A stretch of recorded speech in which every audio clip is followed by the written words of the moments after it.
Adequate use of technology for sustainability education. Maybe every one of us say that, oh no, it's not right.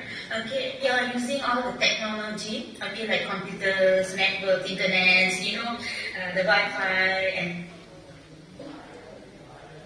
then now we are okay, how to see the noodles, the online teaching tools. Or yes, we use it, but okay, how far we use it then? Okay, how many percentage? Okay, we are still not achieved that. So when I see here, there are two things: digital divide, the lack of access to technology in many parts of the world, hinders the ability of schools to utilize the education. Okay, it's still there, yeah. Underutilization of education tech, okay, technology, that means tech, yeah. Even in more developed regions, educational technology is often underutilized. More developed regions, yeah. For sustainability education, such as using virtual simulation, digital content, or online platforms that will make learning more engaging. Actually, I extracted this from the SDG4 website. Okay, so this thing. So, okay, come back to my topics. It's about e-learning. Okay, just a bit of my experience, yeah. When I'm doing my PhD, this is my research. Actually, whatever I'm sharing now is my PhD research.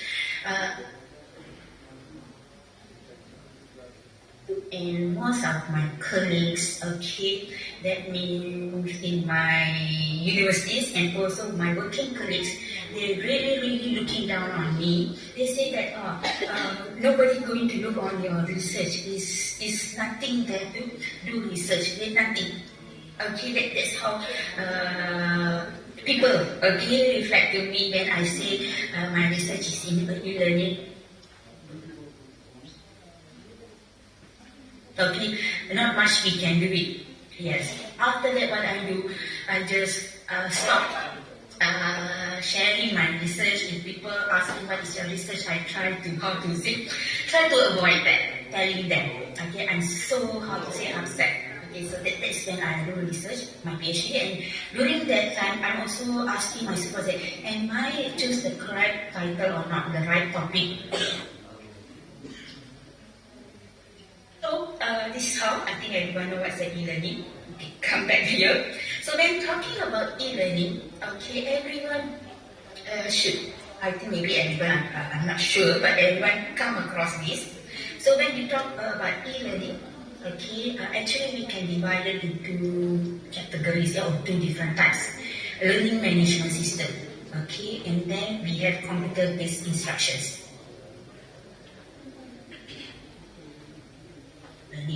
Okay, so maybe I can give some example. Learning management system, okay, delivery and management of the instructional contents. Okay, for example, we upload our lecture notes. Okay, we upload the assignment questions. Okay, and then maybe we upload the sample of partial or something. Okay, and also we can monitor the enrolling, okay, and then attend the classes, online classes. At the end of the session, we can generate the attendance. Okay, how long they are, okay, in our in the sections. Okay, sometimes the student just join at the end to get the attendance, but still we can monitor. So this is all come learning management system. Okay, and then a part of that, in the e-learning, you also be able to upload questions. For example, the simple one is the objective questions, multiple choice. Yeah? We upload it and ask the students to do it, or fill in the blanks questions, or essay questions, all these questions. Okay, we can upload, ask the students to do it, and we also can mark. Like a multiple choice question is auto-generated. Okay, because we already upload the questions, and then we can give the answers in auto-generated. Of the essay question is they cannot get a bit accurate, okay, So this thing, in e-learning, so we have learning management system and computer-based instructions. Okay. So how this computer-based instruction is actually we digitize it. Whatever we do in your paper form, we digitize it. Okay. And also these computer-based instructions, they have other names. Yeah, other nicknames. Yeah. Computer. Anymore. Okay, so this is what I got it. But however, it's just that how to say is we digitize it. It's not automated. Okay, so that's how it works. So now we want the thing is to be automated. That's why from computer-based instructions, we move to intelligent tutoring system. I believe that when you see the terms of intelligent teachers. So that's how the intelligent tutoring system works. So we embedded with the AI features there. So it depends on us how we want to design it. Okay. So normally, currently, in the market, there are many e-learning systems. For example, Canvas. Okay.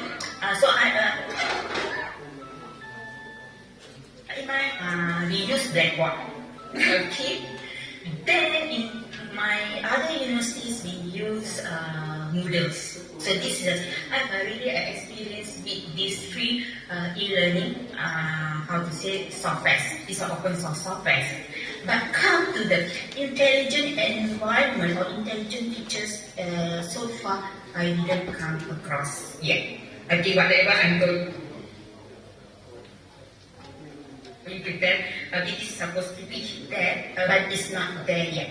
Okay, and for your information, whatever I come up with the model, actually I'm working with one of the Indonesian university. They are coming with their own e-learning system, yeah.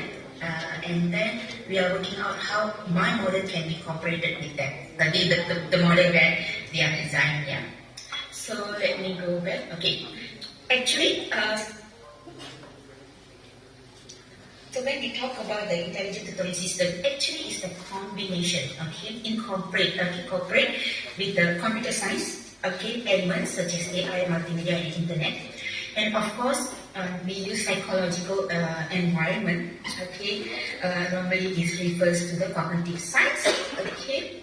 And also, of course, intelligent tutoring system is belong to under the education. So we have, so this is a three okay.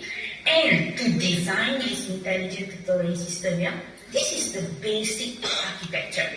Okay, I didn't change anything in the architecture. This is the base, the architecture. So if anyone want to design the intelligent tutoring system, okay, with whatever domain, okay, you can use this. Okay, so we have four module, okay. Like domain module, or we call cognitive module, contents, procedure, theories, problem solving techniques of the domain to be learned, user model, okay, main component of intelligent tutoring system. Actually, this is the part where gives special responsive to the students' cognitive and effective states and their progress in their learning process. This is where I integrate the AI features. Okay, the features which we can integrate. Okay, tutor model, this is a model that means the questions, how to say, the notes, all these things we upload here. And of course, interface model where the user or the student can interact with. So all this module here in this architecture, actually it works, okay, together. Okay, it supports each other. So then we look on this architecture. The main thing is actually user model, okay, or we call it as student model or module. Okay, so this is an important part. Okay, the rest I'm not going to say they're not important because they should be there. But when we want to make it as an intelligent, okay, so we play inside student model or user model. Okay, there's a thing. So now, okay, come back. Why?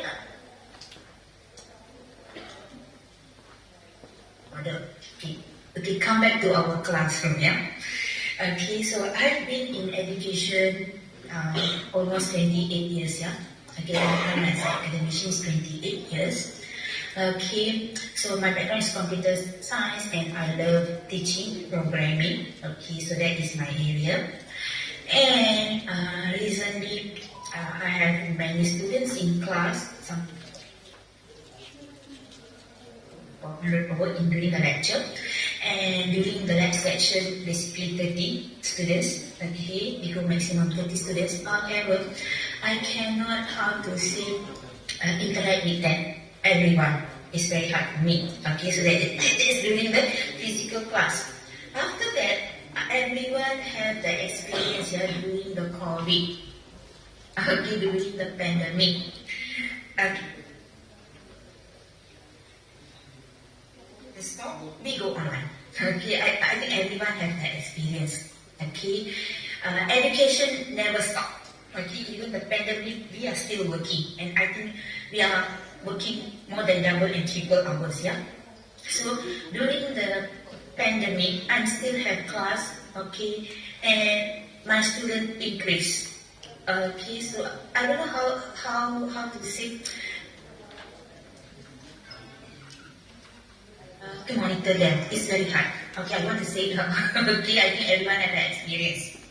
Okay, so then, okay, I come out. Actually, the idea is already come out before the pandemic is, okay, in 2013, I come out with this idea. So just now I told you all the story that people look down, my colleagues will look down on my research, my PhD.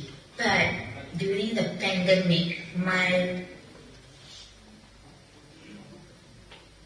can help the students and the educator.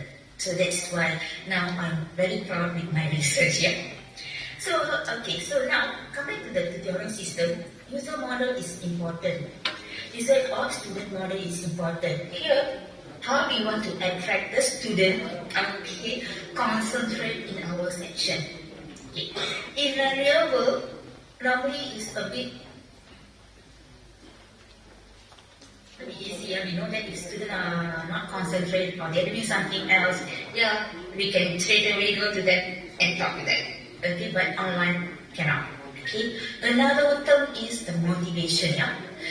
In real world, for example, if we give a very tough question, very hard questions, we can see how to say their expression, yeah, from the face or the body works. Okay, so of course we try to adjust the questions, the difficulty level, and we try to bring them on to the focus, yeah, of the classroom. But when we go to online, okay, how to do it? Okay, so this is my question. Okay, so compared to the user model or student model, okay,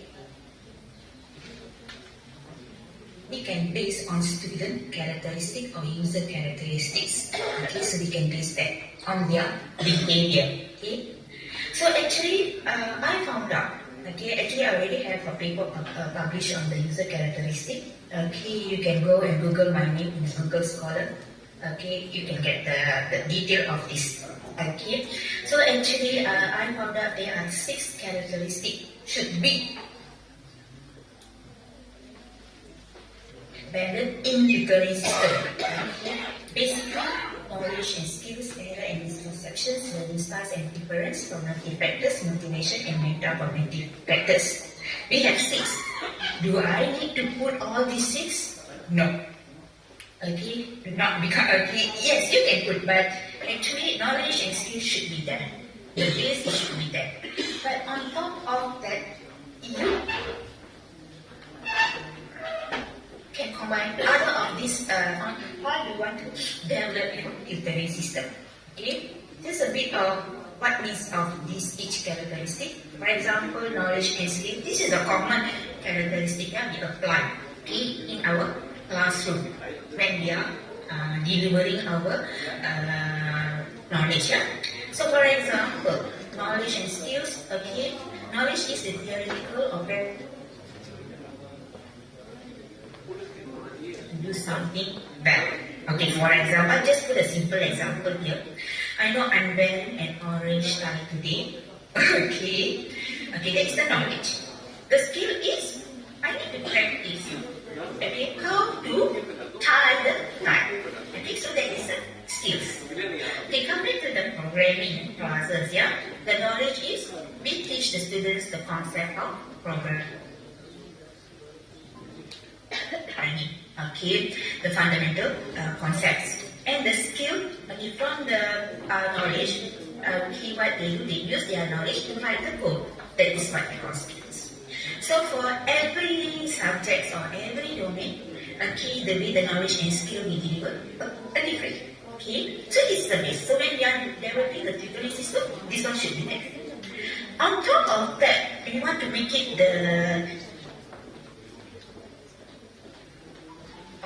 the student needs. Okay, of course, we can do a survey in your classes or in any subject. Which characteristic we want to use it. Okay, like for example, error and misconceptions. Sometimes students learn from the misconception or learning from the errors. Okay, sometimes we give question.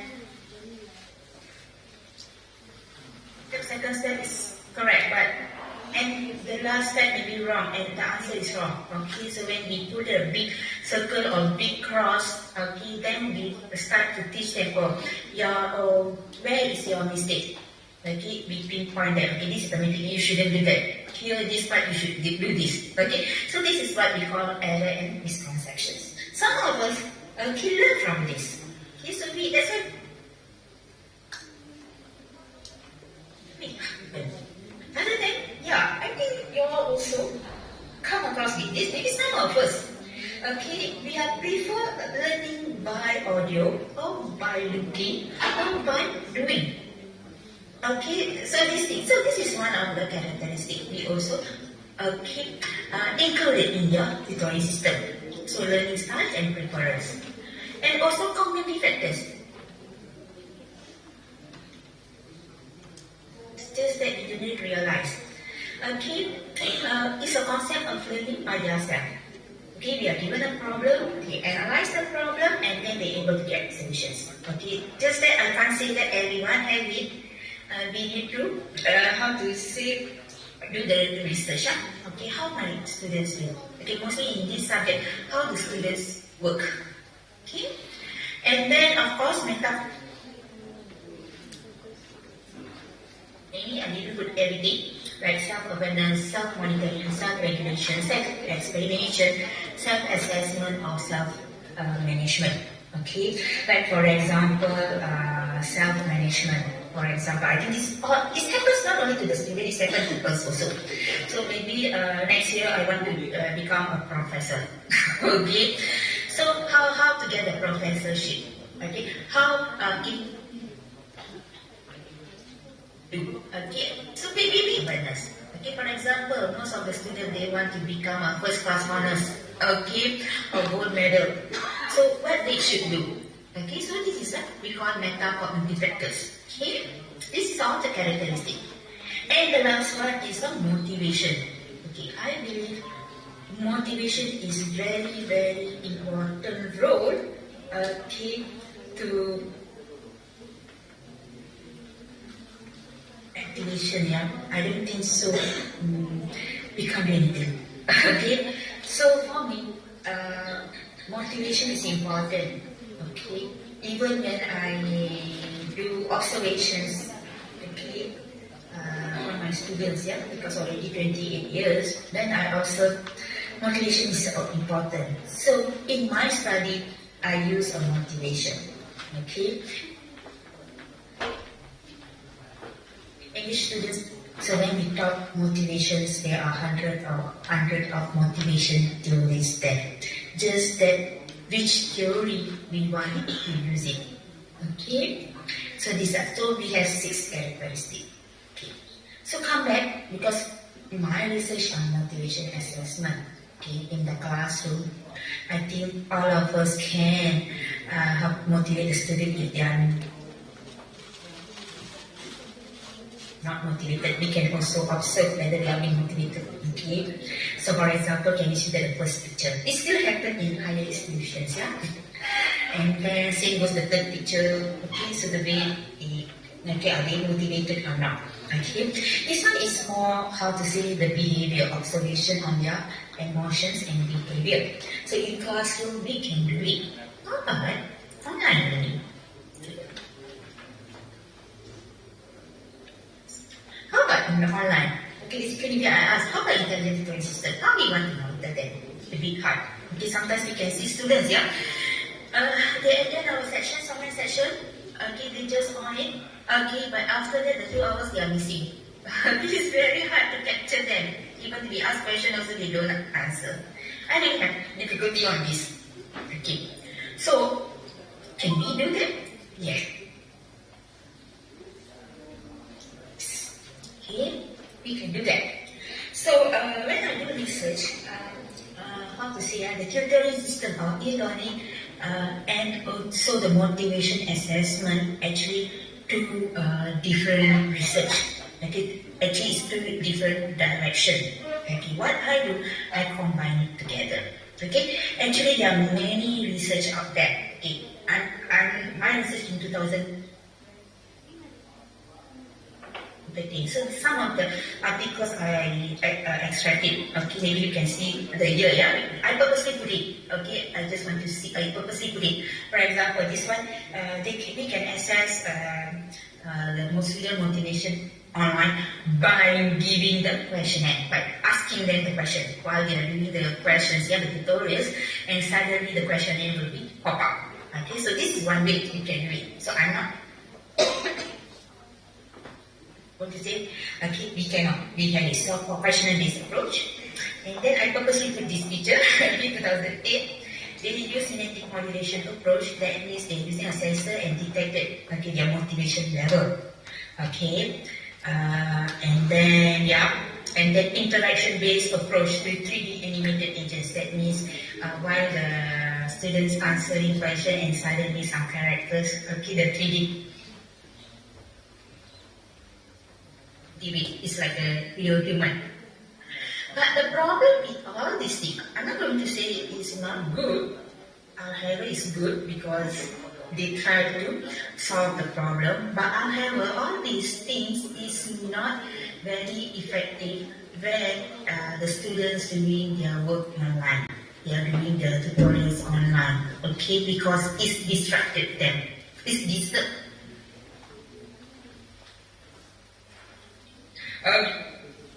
Excuse me. Okay, so okay, just give me a few seconds. I'm almost going to finish. Okay.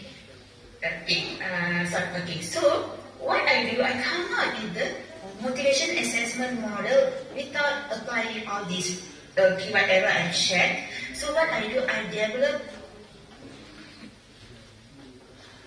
a model is integrated with the system, the tutoring system, by using self-efficacy theory, with these 4 parameters. Okay, and then I use a fuzzy logic technique. Okay, with this parameter, it's able to detect without disturb the students. How to say online learning, all these things. Okay, so this is how. Of course, based on the I monitor them. Okay, what the choice of month and their persistence. Okay, so these are 4 parameters I'm using. Okay, so this one, okay, and each parameters, okay, for example, effort, okay, so this some of the previous research, they have already used some variables. From that, I use some attracted which variable is good for the my system. Okay, I don't want to go here. I use fuzzy logic, okay, and I use the efficacy theory for linguistic variables and fuzzy set, where I use choice of activities, effort and performance, where choice of activity I look on the difficulty level, and effort time spent, number of correct answers for performance, and persistence is the number of questions skipped. So this is how I do it. Of course, I don't have enough time to explain the whole thing here.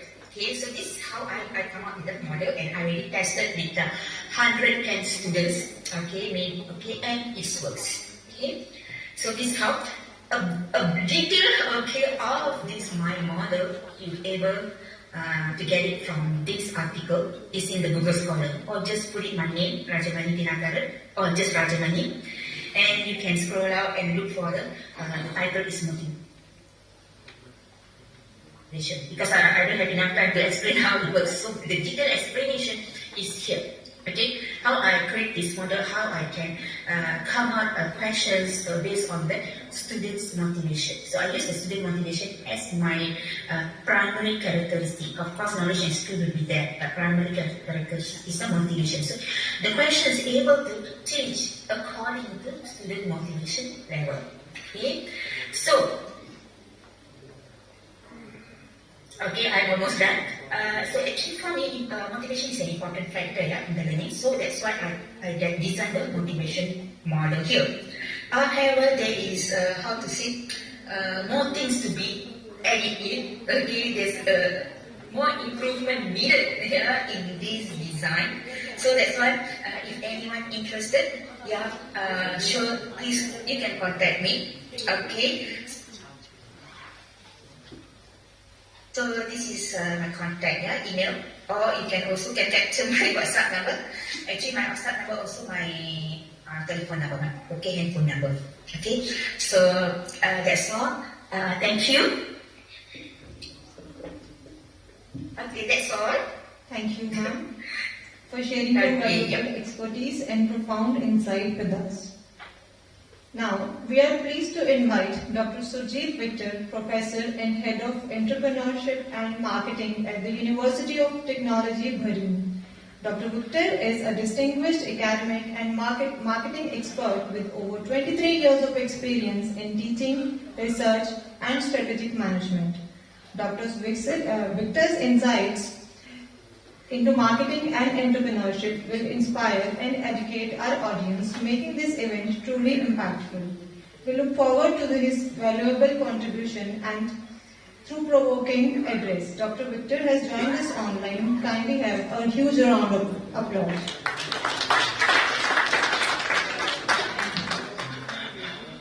Just a second.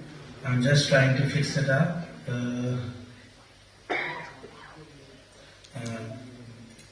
I believe something is missing right now. My screen is visible? No, sir, not now, but few seconds before your screen was visible. Yeah, just a second. Yes, sir, it's visible now.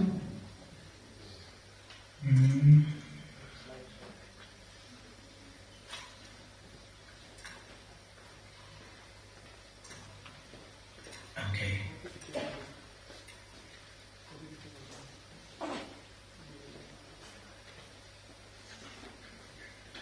Yeah, I believe.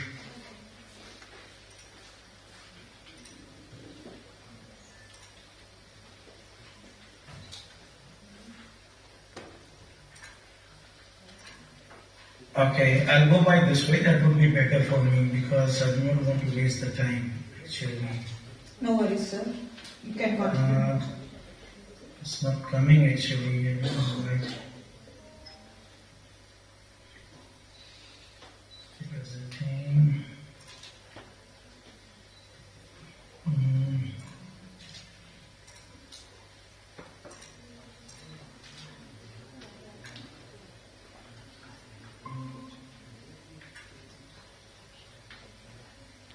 I'll try to start. First of all, very good afternoon.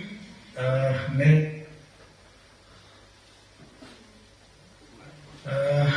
don't know why it is.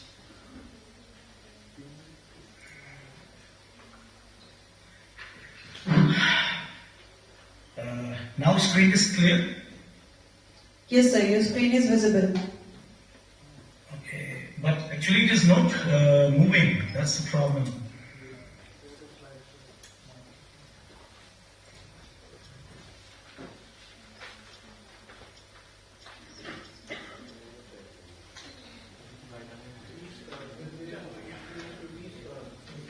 So kindly please start the presentation. Once again.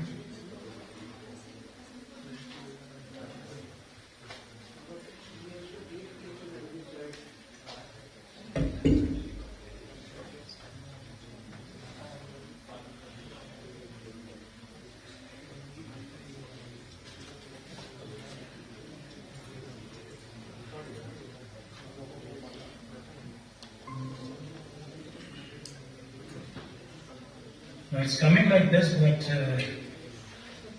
It's why okay, it's sir. not- You can continue this way also by navigating slides by yourself. yeah, but the thing is, it's not working. That's the problem. It's not going down.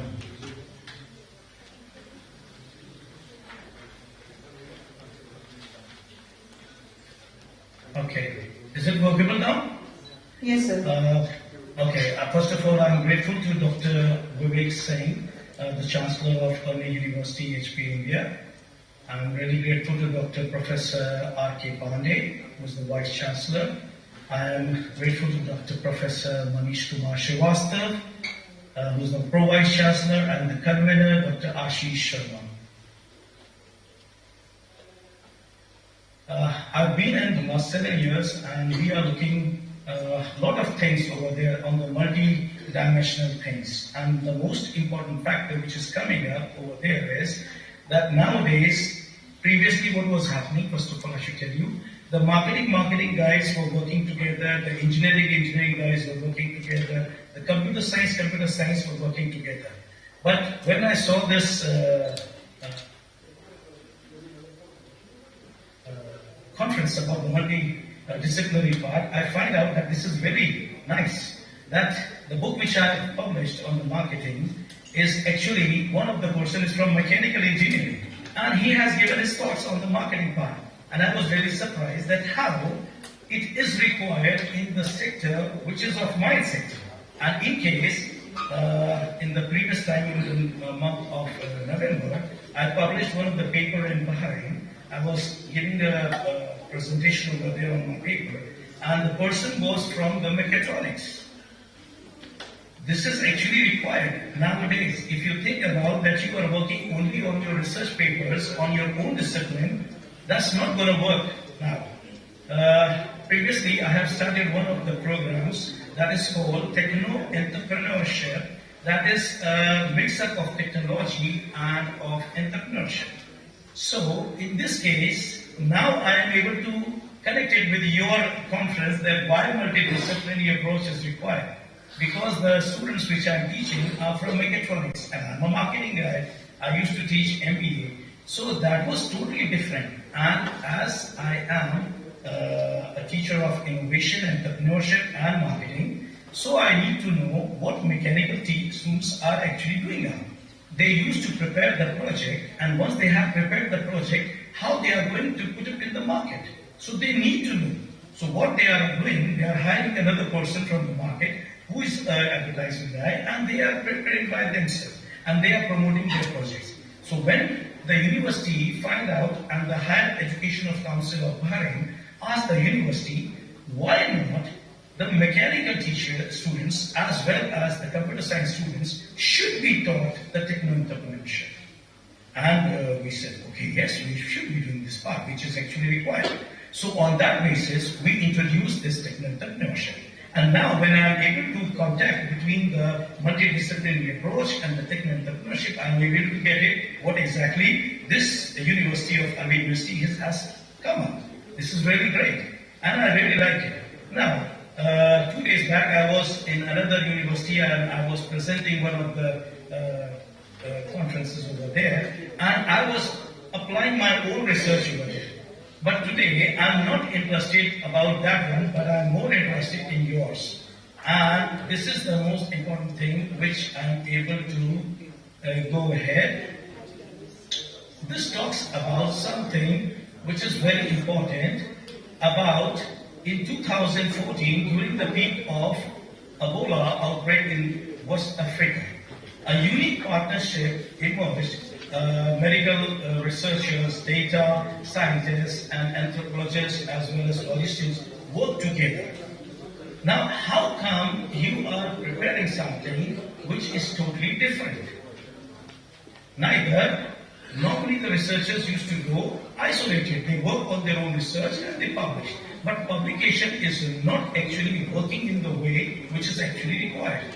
So over there, the data scientists analyze mobile phone movement. Anthropologists bridge cultural gaps to ensure the communities accepted life-saving interventions. Logisticians optimize the distribution of medical supplies to remote areas. And the multidisciplinary effort not only helped contain the outbreak but also set up the precedent from tackling global health emergencies. This is one of the things which was actually needed. And this is actually called the multidisciplinary approach. And once it is being done, it is required that you are not going to go individually. This story underscores a powerful truth: when the diverse field unite, they redefine what's possible. It's not just about solving problems of your own research, it's about finding solutions that no single discipline could achieve alone. And this is very much important to know about how, in today's world, increasing complex challenges from climate change to artificial intelligence ethics. When one of our doctor was talking about, Dr. Arni was talking about something about the e-learning part, the Moodle which we are using, the other things which we are using, and the assignments which we are giving to the students. All are on an online system because the paperwork is finished. Now, the question comes, how you are going to stop the present format. So, the HEC of Bahrain asks us, please provide them the questionnaire where the students sit with the ChatGPT or with the AI tools. The student need to use their brains, and that was the most important thing. So, when the students were preparing the projects, when the students were preparing the answers, they were given a chance to analyze. Now, if they want to use the ChatGPT, they cannot use. They have to use a correct prompt unless and until the time is finished. So the students were using their own imaginary and the creative part where they were able to write the things. Now, when we come up to cross-multidisciplinary approaches, it is important to understand the three different areas. Number one is the integration of the knowledge. Number two is the methodologies which are being required to be used. The third thing is called the perspective from the multidisciplines to address complex problems. And that is the most important thing. Rather, working isolation will not be taken too much high. In this case, it is actually required to talk about the objective. By embracing the power of collaboration across diverse fields, we can move beyond conventional problems, which are well defined, which needs to get a solution by the professors of your university.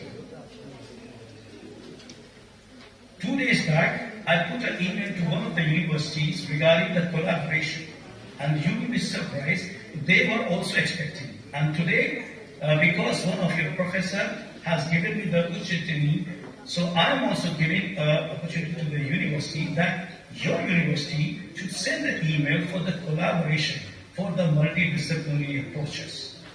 And this will help not only the University of Arni, but the other colleges of Arni. And this is very much required that your professors should come up on the level. When I am looking toward the universities of India, when I was teaching in India, so one of the interview asked me, do you know any accreditation program? So I said, yes, I know the accreditation program because there is UGC, there is AICTE, and there are so many others.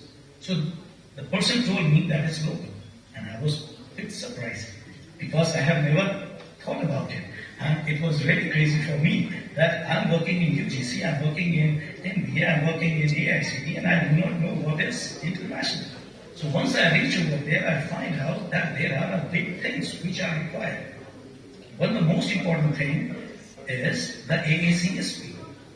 Only 2 of the institutions of India are AACSP members. Still they are not being approved.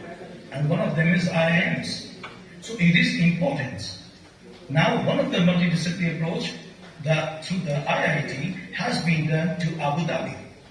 So one of the institution with the kingdom has come up to Abu Dhabi and they established the engineering section over there to make the students of Abu Dhabi as well as the UAE to make graduate from the IIT to get that much of knowledge which is actually required. And same should be with Arni University, that they should make a collaboration with different universities abroad and they should get the accreditations on that level which is actually required. Now together we'll explore how combining knowledge, tools and insight in different terms, disciplines can lead to groundbreaking innovations unless and until the professors from your university and professors from our university get together and find out a different pattern of knowledge which will be very beautiful and fruitful for our students as well as for your students. And that would be really great. This is something very required. Now, in transformative solutions in specific sectors, because I'm an entrepreneur as well as innovation and marketing teacher, so I have taken from that pattern and I'm not moving in my own researches. I'm not here to talk about my own research papers over here. If you want to see, you can just put in the Google my name, not in the Scholar, just in the Google. You will be able to see all the researches which I have put in the entrepreneurship. We basically focus on the woman entrepreneurship, which is actually required to empower the woman. So one of the most important part is the healthcare challenge, which is actually required where the computer science students as well as the biology guys, as the sociology guys from the humanities as well as the logistics people get together to work on the healthcare challenges. Climate change challenges are there where the different sectors are required to get together and write research papers which will be helpful for the government. And now the Bahrain government is asking the professors as well as the students to not work on the job part but to work on the entrepreneurship part. And that is actually required in the multidisciplinary part only where the mechatronics students as well as the computer science students get together with the business students and make a project which is actually be fruitful for the social part. And any project which is related with the society part will be definitely fruitful for all the society. Or for all of this which we are doing is basically for the society itself. Artificial intelligence and the ethical challenges which are actually required where different themes like scientists from the computer science as well as ethics as well as the legal experts are all required to get together and work. Education challenges are there where the STEM level of the arts, where the science is actually required with the social science level.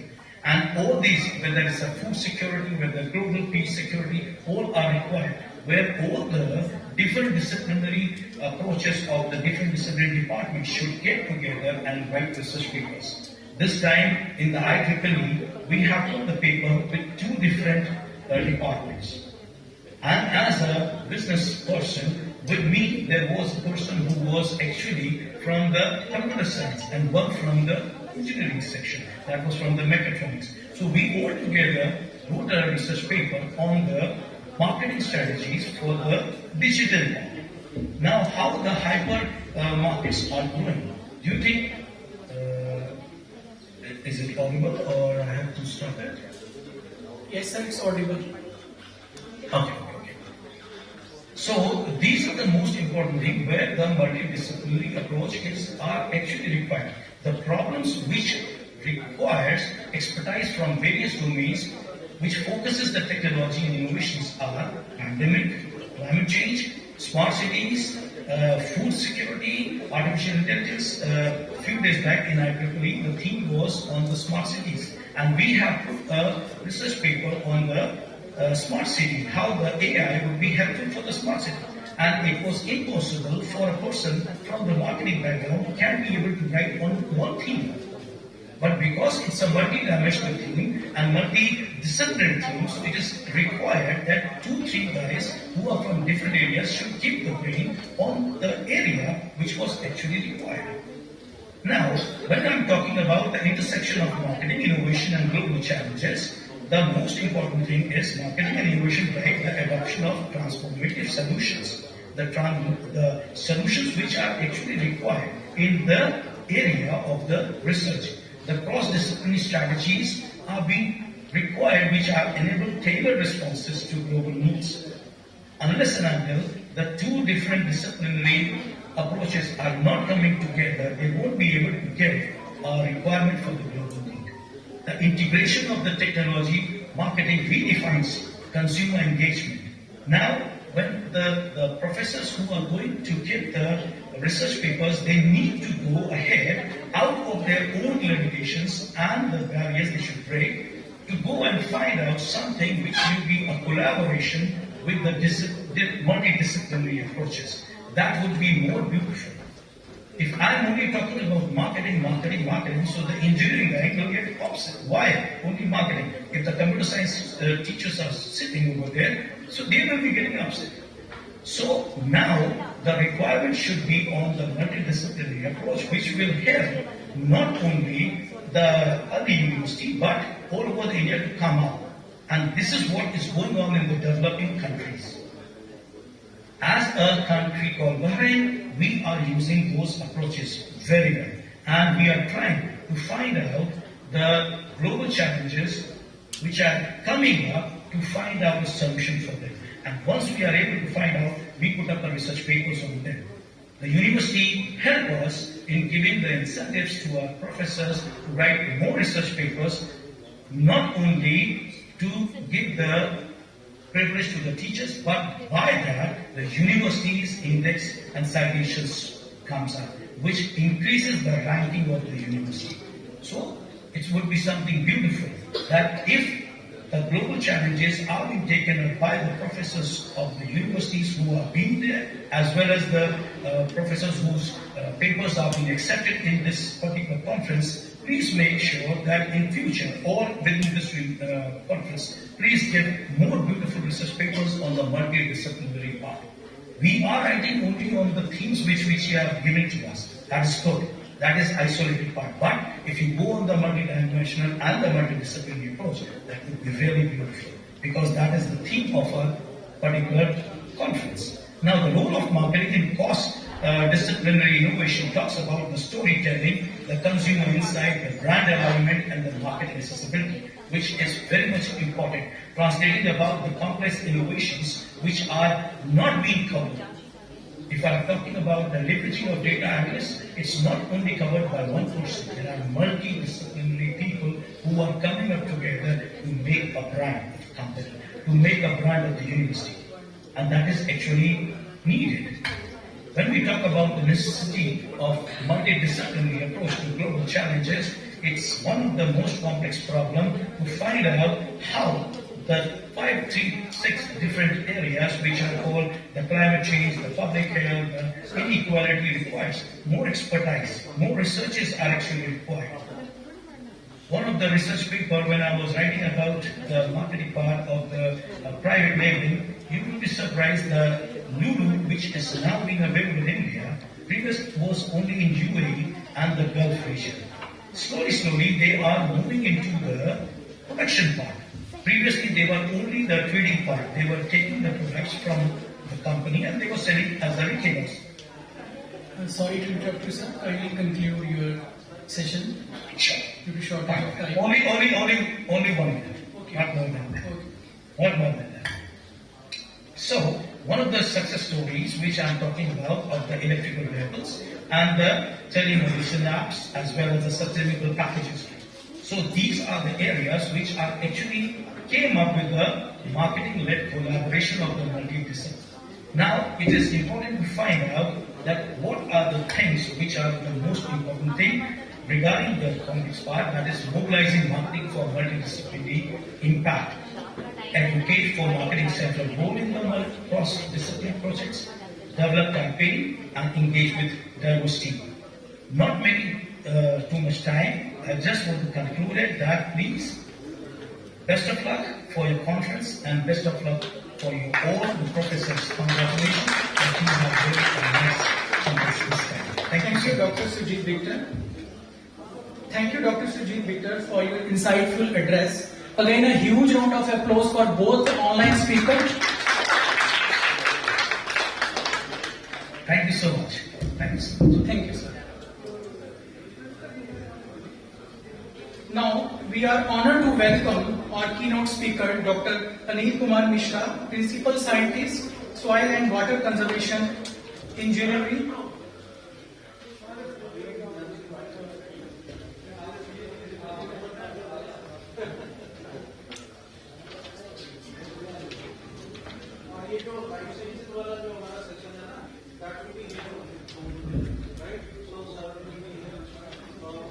It's time for lunch break, so please feel free to enjoy the meal.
Good afternoon to all of you. I remember एक function में एक Netaji speech दे रहे थे and the speech was such a boring speech कि धीरे धीरे सभी पंडाल छोड़ के चले गए. एक आदमी बैठा हुआ था उस हाल के अंदर,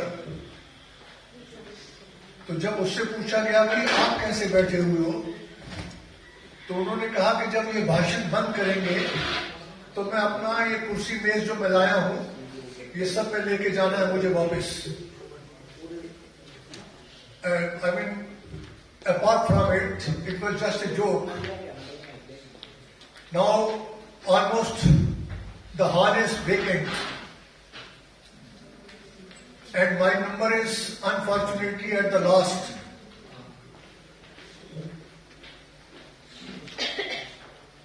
But I have to speak something regarding this theme of this, conference. This is very important. Please note it. When we talk about global challenges, then put it in a very simplistic way. Global challenges and how they can be tackled, how they can be faced with the help or with the tools of multidisciplinary planning. Multidisciplinary is a planning. When we say it is a planning, why we say it planning? Of course it is a subject, but for subject you have to plan it. And when we say multidisciplinary, so multidisciplinary includes economics, sociology, anthropology, geography, biosciences, artificial intelligence, and many other engineering and management fields, which once they get integrated for facing a particular problem, for facing a particular challenge in the society. So that tool automatically becomes a success story. And this is the high time to adopt the multidisciplinary approach towards all global challenges. This is the theme, this is the crux of this conference, which is being held here. I mean, most of the speakers, they have already stated so many things. My previous speakers, they have stated many things. I will not be touching those points. Okay? Other than those points, a little bit more, areas to be, touched by me, I would prefer to do that only. Because from this speech onwards, and especially for the tomorrow session, the other speakers will be here with you. They will be joining on this particular topic. They will be discussing hours together on this particular topic. So this note has to be established right now. Now when we say global challenges, the global challenges are of different nature. But here, mostly we focus the global challenges faced by multinational companies. The global challenges faced by those companies which have a presence across the world. Or even if some companies do not have the presence across the world, and they have simply presence in India, but they want to establish the trade activities or trade contacts with the other countries, and the moment they decide to establish contacts, trade contacts related with the imports, exports, joint ventures, collaborations, technology transfer cases, once they start thinking about it, they will also be facing the same thing. By sitting in India, not moving outside of India, is the same thing like you are traveling abroad to many countries, you are doing business with many countries, or you are a globetrotter. So now what are those things which hopefully the next speakers, whosoever, I mean in the likely slots, they are being given that time also, they will be discussing this particular thing, and they should discuss something about the challenges. And so what are those challenges? The first and foremost challenge is systemic challenge. This is very important. The chief guest also mentioned, and Dr. Victor also mentioned in his PPTs, but he was addressing from a thought. Okay, most of you must have, observed it. This systemic challenge is a big challenge for all the traders, for all the multinational companies, for all the individuals, because this entire world is a globe. The entire world or the entire globe is one village, okay? And where you have to come across with each other. Relationship, or to build up the relationship, is an asset. To build up the connection is an asset. It is not a liability. I mean, the glaring example I know is the Vice Chancellor. He knows how to build up the relationship. He knows how to build up the connections. And simultaneously, please note my word, to retain those connections, retain them, retention of those connections is much more important. So this is where he has the art, and we, all of us, we should learn it from him also. Okay? So, back to the topic. As I was telling you, systemic, when the companies are, operating across the globe, they do face systemic problems. Systems are changed, processes are changed, procedures are changed. So you have to learn. This is what I want to say. And in one day you cannot learn it. Learning is a gradual process. So you have to learn all those systems, processes, procedures, so that you are able to counter those systemic problems while dealing with international clients or while operating across the globe. The second point, which hopefully the next, would-be speakers will be discussing in their debate,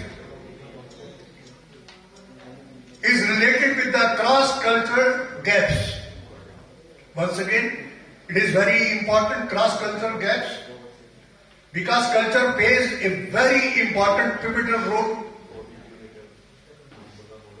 The working altogether changes, the working altogether depends upon the individuals, and individuals are the product of the society, and society is the product of the culture. Very simple. Whatever culture or whatever traditions are inherent in the society, the person learns from that society by interactions, and ultimately that learning reflects in his, when he grows up or when she grows up, that learning reflects in the future endeavors. I just give you one example about the gaps and how fatal or how difficult they can be. There is a very big company, corporate company in France. They are the manufacturers, and they are the traders in perfumes, and that is a very famous product in France. The product name is She, not SHE. Please mark my words. The product name is She. She is the name of a perfume. The spelling of that product name is SHI, not SHE. Say 10 to 12 years back, they decided to launch that product into the Chinese market. For complete 1 year, they researched that market, they studied that market, they surveyed that market. They spent millions of dollars in that market for the studies. How much sales they can generate, who will be their, buyers, and especially ladies are the buyers for the perfumes, especially.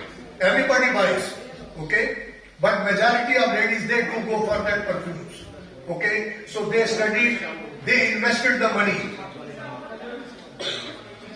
And the D-Day came, the launching day came for that product, and they launched it across China. And with a big bang, they launched it. Big bang. You will be surprised after a great launch, with great pump and show, great marketing, ho-halla of that French multinational company.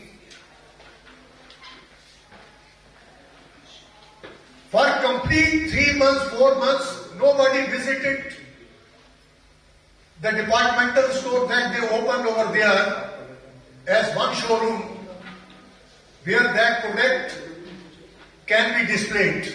Nobody. They became worried. They just thought they have spent millions of dollars or rupees, okay, on this product for the launch of this particular product, but there is no customer. And the survey says it has a huge market. Before launching the product, they surveyed it. But they missed one thing. Later on they came to know that the word SHI, she, the meaning of this particular word in Chinese language is the dead body. In France, it is known as fragrance. But in China, it is known as dead body. So that was the reason whosoever visited the departmental stores they found the product on the shelves, okay, but they didn't purchase it because of that name, okay, became that hindrance for their purchases. And this is how that product completely failed in China. This is a part of cultural, you have to learn the culture, traditions, the values, the dogmas of that market. This is also part of this theme, of this topic. Then, the third very important, the speakers must or should discuss in the conference is related with the technology adoption. Most of the people, most of the companies, they are unable to adopt the technology, the latest technology. Technologies are very fastly changing all over the world. And say you are educated in India, okay?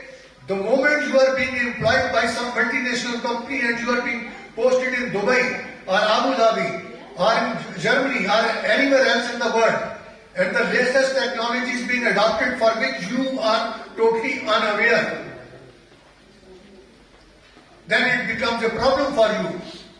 Similarly, for the companies also, before entering into a market, in any market, they have to ensure that the technology that is being used by the company in those particular markets or countries is compatible with the technology they are being used abroad. So compatibility is another, area which has to be addressed and which is going to be otherwise, which is going to be a great challenge for people. Next is, the another area is the, economic conditions of that country. Now, economic conditions you can understand when you are integrating economics with the society, with the sociology. Or once you are integrating accounts or finance with accounting part and economics, then you will be better in a position to understand how to counter, those challenges which are very much there in the international market as regards to economy. So that too is another area to be discussed in the coming our addresses, discussions tomorrow, hopefully. And the next thing that comes is the laws, legal side, very important.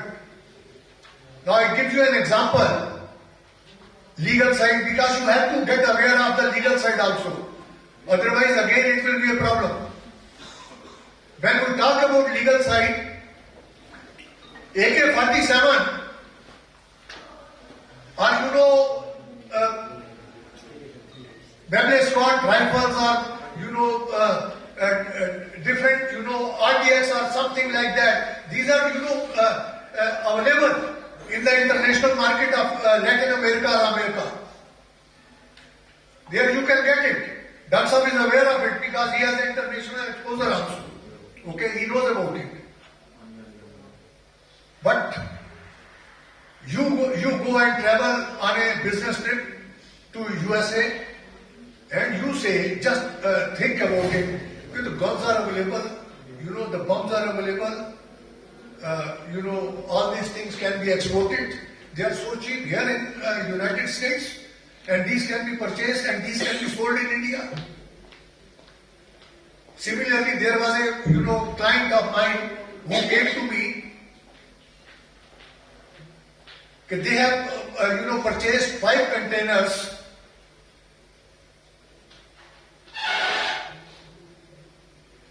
of beetle net product from Indonesia, and when they landed in Delhi Custom Department, the Custom Department confiscated all the 5 containers. These are very practical things. Theory is not going to help you out. Please listen it. Those who are present in this audience must note it. Theory is absolutely not going to, help you out. It is the practical application part which is going to help you out. So the 5 containers, he came to me, just took my advice. Okay, sir, 5 containers are purchased and they are landed here in Delhi. And how I can get it clear, because custom has confiscated all the goods. I said, they will not be releasing your goods because you have acted against the legal side of the country. There are 3 types of products. One is prohibited, which means, this I am talking about all over the world. Please note it. I am not talking in context to India. I am talking in context to global markets all over the countries they are adopting. The first is prohibited. And once the prohibited means the prohibited. That means you cannot import or you cannot export that product. That's all. And the second category of the product is restricted category. Under restricted category, the government law says that you can import or you can export or you can do business, but you can do it only before starting the business. You have to take the license or the approvals from the government of India or from DGFT, Director General Foreign Trade. Okay, this you have to obtain it, and only then you can start, working or producing or manufacturing or importing or exporting any product of that nature, of that category. And the third category is OGL. These are very practical examples I am giving you. OGL is on general license, which means this product you can export, import, do business, do manufacturing, do trading anywhere in the world without taking any permission. That is free to do business for you. So that betel nut part which he imported from Indonesia was falling under the restricted category, for which he didn't have that license, but he paid the money through LC, letter of credit, and the money was gone. The product was, product landed here in Delhi, but the custom confiscated it. इस कहानी का मकसद क्या है? बड़ा simple सा. Can ignorance of law is no excuse. आपको कानून के बारे में जानकारी होनी चाहिए. उस कंट्री के कानून क्या है, स्टैट्यूटरी कंप्लायंसेस क्या है, स्टैट्यूटरी रिक्वायरमेंट्स क्या है, लीगल एस्पेक्ट क्या है. जिस धंधे में, जिस बिजनेस में आप एंटर करना चाहते हैं, व्यापार करना चाहते हैं, आप जनरल मैनेजर हैं, मान लिया आप मैनेजर लग गए किसी मल्टीनेशनल कंपनी में, you must, it is suppose that you should know. कल को आप ये नहीं कह सकते कि मेरी यूनिवर्सिटी में तो ये पढ़ाया नहीं गया था, या क्या पढ़ाया गया था, क्या नहीं पढ़ाया गया था. You are suppose to know it. तो हमारा सिर्फ इतना ही कहना था कि ऐसे चांसेस आपको फेस करने पड़ेंगे, और इन सब का सोल्यूशन कैसे है? इन सब का सोल्यूशन जो है मल्टी डिसिप्लिनरी अप्रोचेस के थ्रू है. When you are going to utilise और when you are going to use as a tool those different areas of learning, and you got to get it integrated for the solution purpose. Get it integrated for the solution purpose, as our chief guest rightly said it in his speech when he delivered it. So how you are going to get it integrated, and then what solution is going to come out of that to face those global challenges in your day-to-day business or in your regular business. This is where the solution lies. Okay? So in the coming, discussions, every one of you hopefully will be learning a lot. I will also be in one of the, discussions in the tomorrow's, slots, and we will be discussing something more about it on that, because that is going to be a 2 hours, that's am I right? So 2 hours marathon tomorrow, and we will be discussing, we will be answering your questions also. You people are most welcome to question or post queries to us, and we will be able to help you out of this, things. So this is where the solution lies. So the topic itself is a very rich, encouraging, motivating topic for all of you to go deep into it. Just leave it as, just don't leave it as a theoretical part or an essay or a topic that you have written an essay on it and you have left it here. But the useful part will be how those different disciplinary fields can be integrated together to counter or to face those global challenges. That is going to be very crucial. Thank you very much. Hopefully you will be enriched out of this conference, and very eminent people will be discussing with you so many things related with this topic, because the focus is only on this topic. I can give you a number of examples over it. There was a problem being faced by Pepsi bottle beverage, okay, in UAE. When they launched their drink in UAE, they faced it. They just thought it from the day one their sales will be shooting up, okay, but they were not successful, and they were worried also.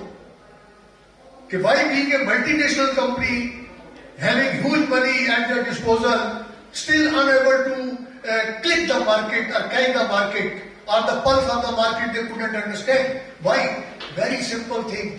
Ultimately, they discovered through their analytical approaches, they discovered कि पानी जो है, पानी जो Dubai UAE का पानी था, उसके साथ उनके जो फार्मूलाज हैं पेप्सी कोला को बनाने के लिए, और उसका टेस्ट जो है ना वो डिफरेंट हो जाता है, और वो कोको कोला का टेस्ट पसंद करते हैं. Mark my point, Coca Cola के टेस्ट को लाइक करते हैं, तो कोको कोला की सेल तो वैसे की वैसी, और पेप्सी को का सेल जो है वो पिकअप नहीं कर पा रहा था, उठता ही नहीं था. तो उसके जो टेस्ट में थोड़ा सा फर्क था, जिसकी वजह से देवर हेडिंग टुवर्ड्स फेलियर. मगर उन्होंने उसको चेक किया और उन्होंने उस टेस्ट को, पानी को चेंज किया. और जो अरेबियंस जो अरबी लोग हैं, ठीक है, जो उनकी जुबान पे जो टेस्ट लगेगा वैसा ही वाला टेस्ट उन्होंने वो डेवलप किया. तो कोको कोला की तरह वो भी उस मार्केट के अंदर सक्सेसफुल हो गए. अब मान लिया राजमा चावल बनाते हैं आप, तो आप साउथ इंडियन में राजमा चावल वहां बनाएगा, तो उसका टेस्ट को ग्रेस करना बहुत जरूरी है ना, कि वो राजमा चावल जो है, जो असली जिस लोकेलिटी का ये डिश है, खाने का आइटम है, तो वो डिफरेंट होगा, या डोसा बनाने वाला वो डिफरेंट होगा as compare to the other person जिसने डोसा बनाया, उससे बिल्कुल डिफर करेगा. इसी और कोको कोला के साथ भी एक बहुत बड़ी घटना हो चुकी है. If you go through all this case studies, because I think hopefully your professors are teaching you with the help of case studies as well, okay. So when you go through the case studies of Coca Cola, it is more than 20 years by this time, more than 20 years हो चुका है, बीत चुका है. Coca Cola decided to enter into Brazilian market. Brazil की market में Coca Cola ने decide किया कि हम एंटर करना है हमें.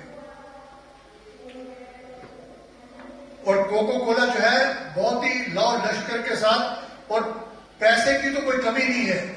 Cocoa Cola, Pepsi Cola, multinational companies का पैसे की कोई कमी नहीं है, इन्वेस्टमेंट की कोई कमी नहीं है।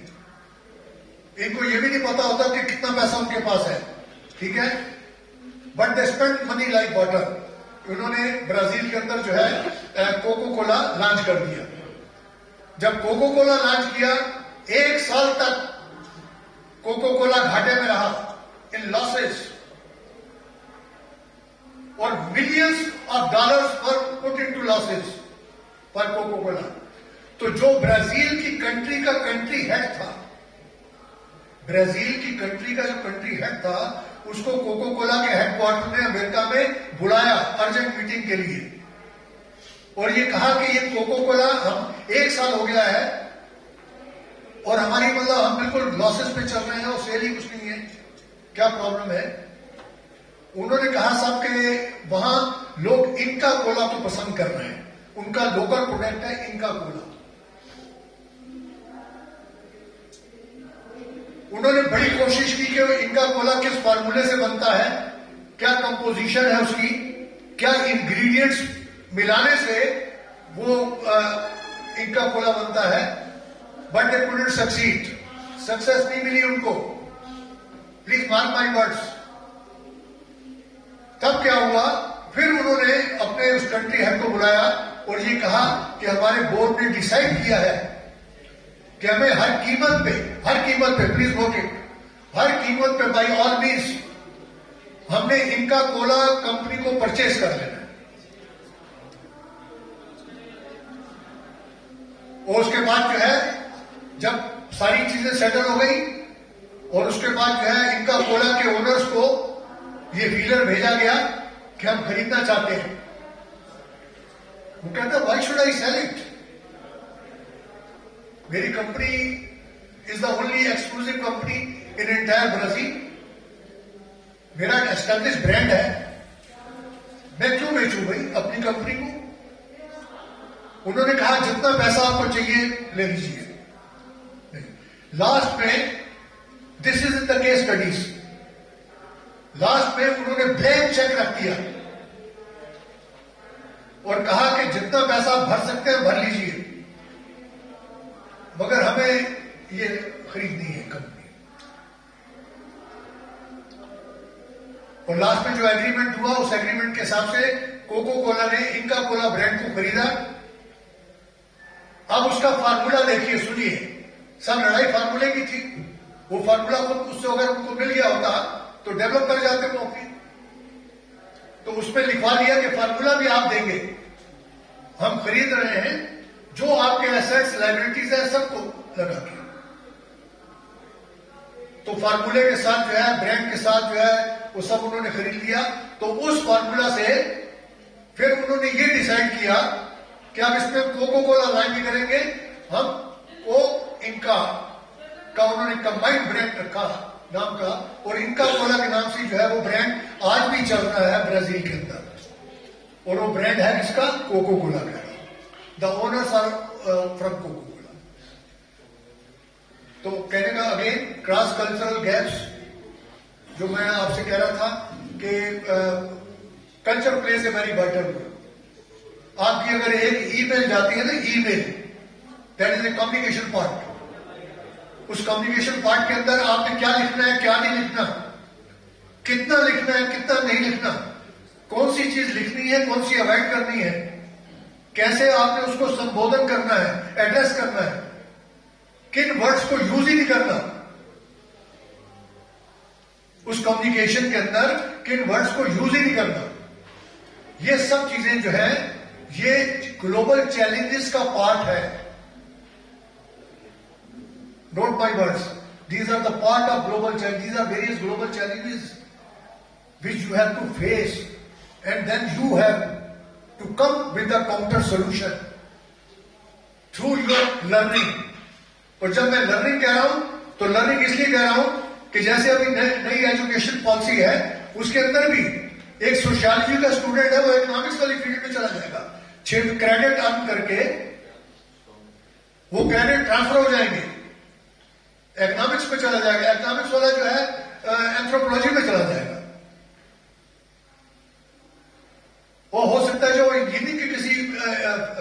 सेगमेंट में चला जाए, 6 महीने स्टडी वो कर ले.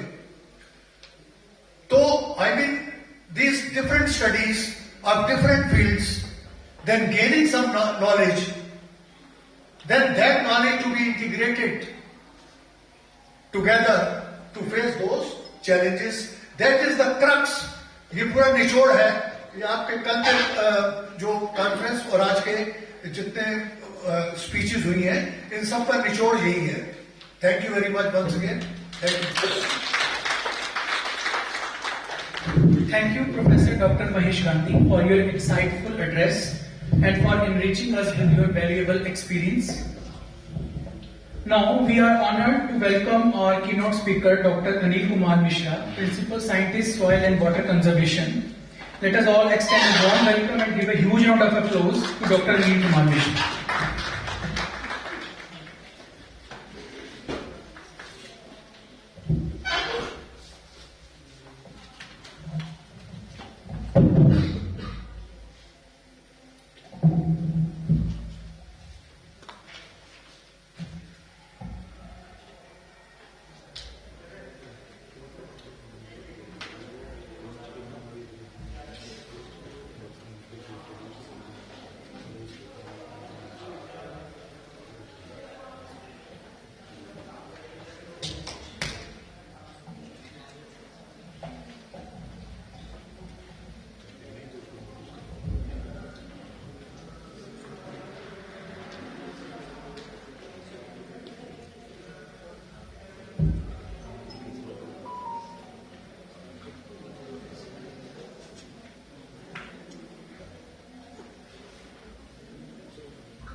Very good afternoon to all present in this August gathering. Honorable Chief Guest of today's function, Dr. Vishnuji, the Honorable Vice Chancellor of Vasantarao Naik, Vishwavidyapith, Parvani, Maharashtra, Honorable Vice Chancellor of Arni University, Professor R.K. Pandeyji, Honorable Guest of Honor, Mr. Mahesh Gandhiji, all honorable professors, researchers, distinguished delegates and students. I stand before you this afternoon to discuss something about cross-disciplinary approaches, and the NRM is a short form for Natural Resources Management. I think many of you are aware of this term, but just to save some space, I have just sorted it. Let us begin with the prayer that is mentioned in Mandala 10, verse 131, sloka number 3 of Rig Veda, that talks about working close in close association. Sir, I have to take one call, one from Vice Chancellor Raji. Just a minute. Sir,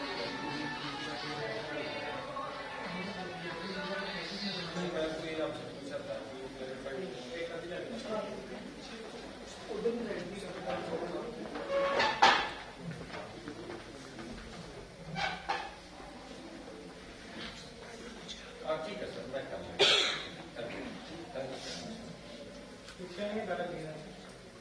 ओम संकटध्वम संवदध्वम संभोगनास जनिताम देव अवगम यथा पूर्वे सजनानाम उपासते. So in past, what the Sajjananam has done, that means the learned people have done. Okay, so we have to, because of which they have been reverend.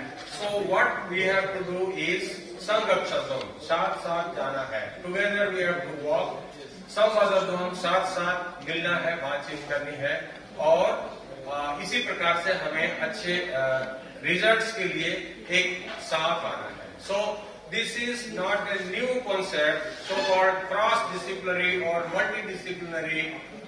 Today that we are discussing with such great fervor, and that has been propounded long back in our ancient Vedic literature. Now to have started with this, now we are all aspiring for economic development.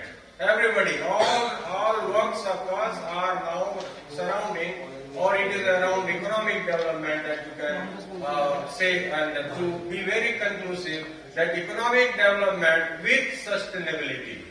Now, as Brundtland Commission defines the word sustainability as the present generation should use the resources in such a manner that it completes, or it for all its aspirations, it uses those resources but keeps them fresh for the next or future generations. And that is the sustainability that we should be looking for by all our efforts towards economic development. Now, this is a very, very difficult task, as well as I think you must be aware also, you are also knowing and seeing around you that many times these type of objectives are not fulfilled.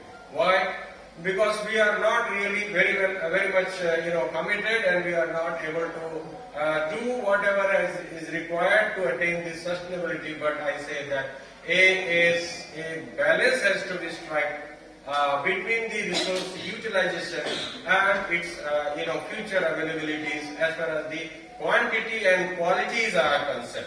So I think many Westerners have come to realize this thing before us also, and they have already started practicing. And we are still on the path of preaching, although the knowledge has originated from our country itself.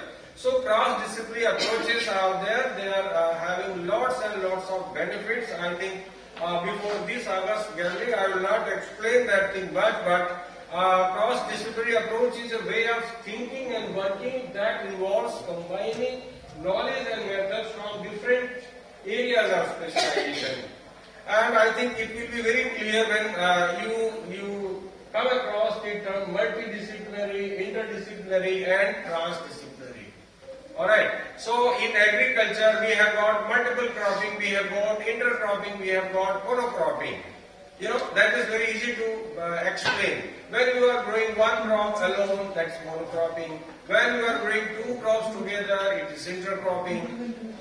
I mean, rows of another crop between two rows, and when you are growing all the crops together to get all benefits, so that's multiple cropping. So here, multidisciplinary approaches are there, then interdisciplinary and transdisciplinary approaches are there. Again, very, because writing is, I think, big to follow, and it requires time. And this is a bar diagram. You can just simply say what type of integration is possible here within subject areas. So it is interdisciplinary. Between subject areas, they are multi and interdisciplinary, and beyond subject areas, they are transdisciplinaries. Right?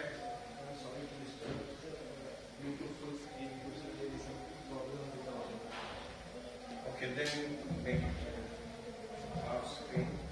Actually, sir, this is, I think, the presenter view.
Meanwhile, he's setting the things right.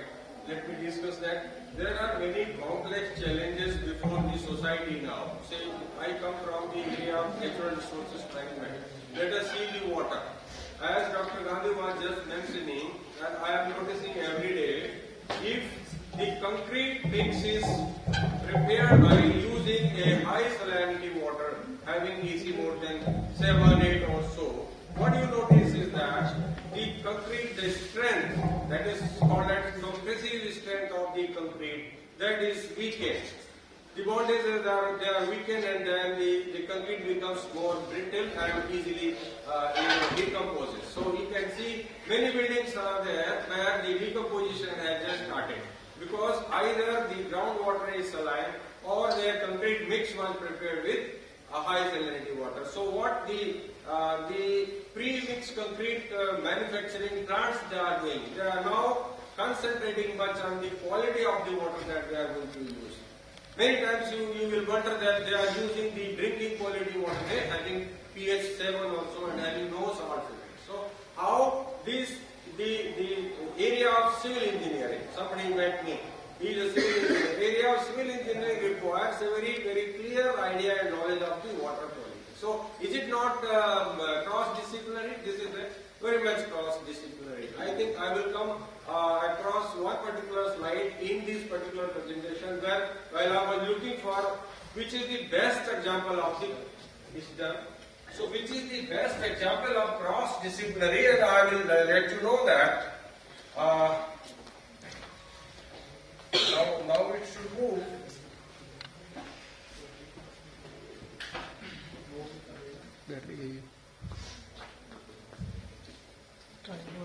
Now the slide is not moving.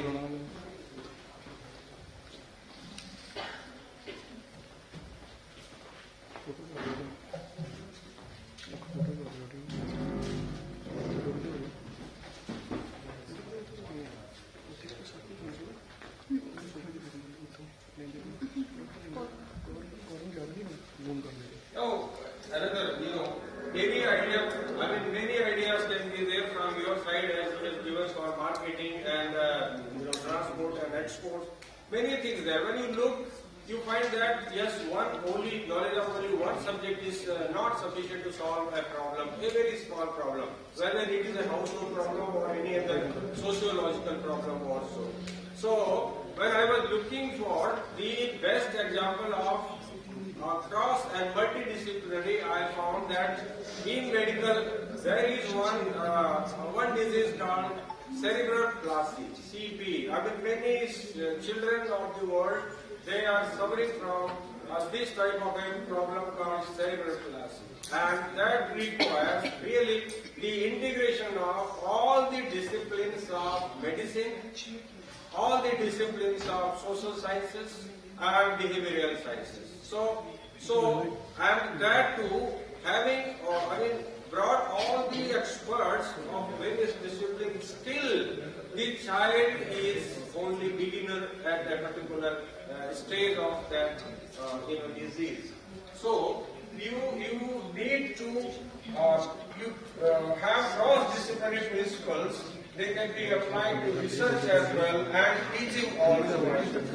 Now, I think one small example is depicted here.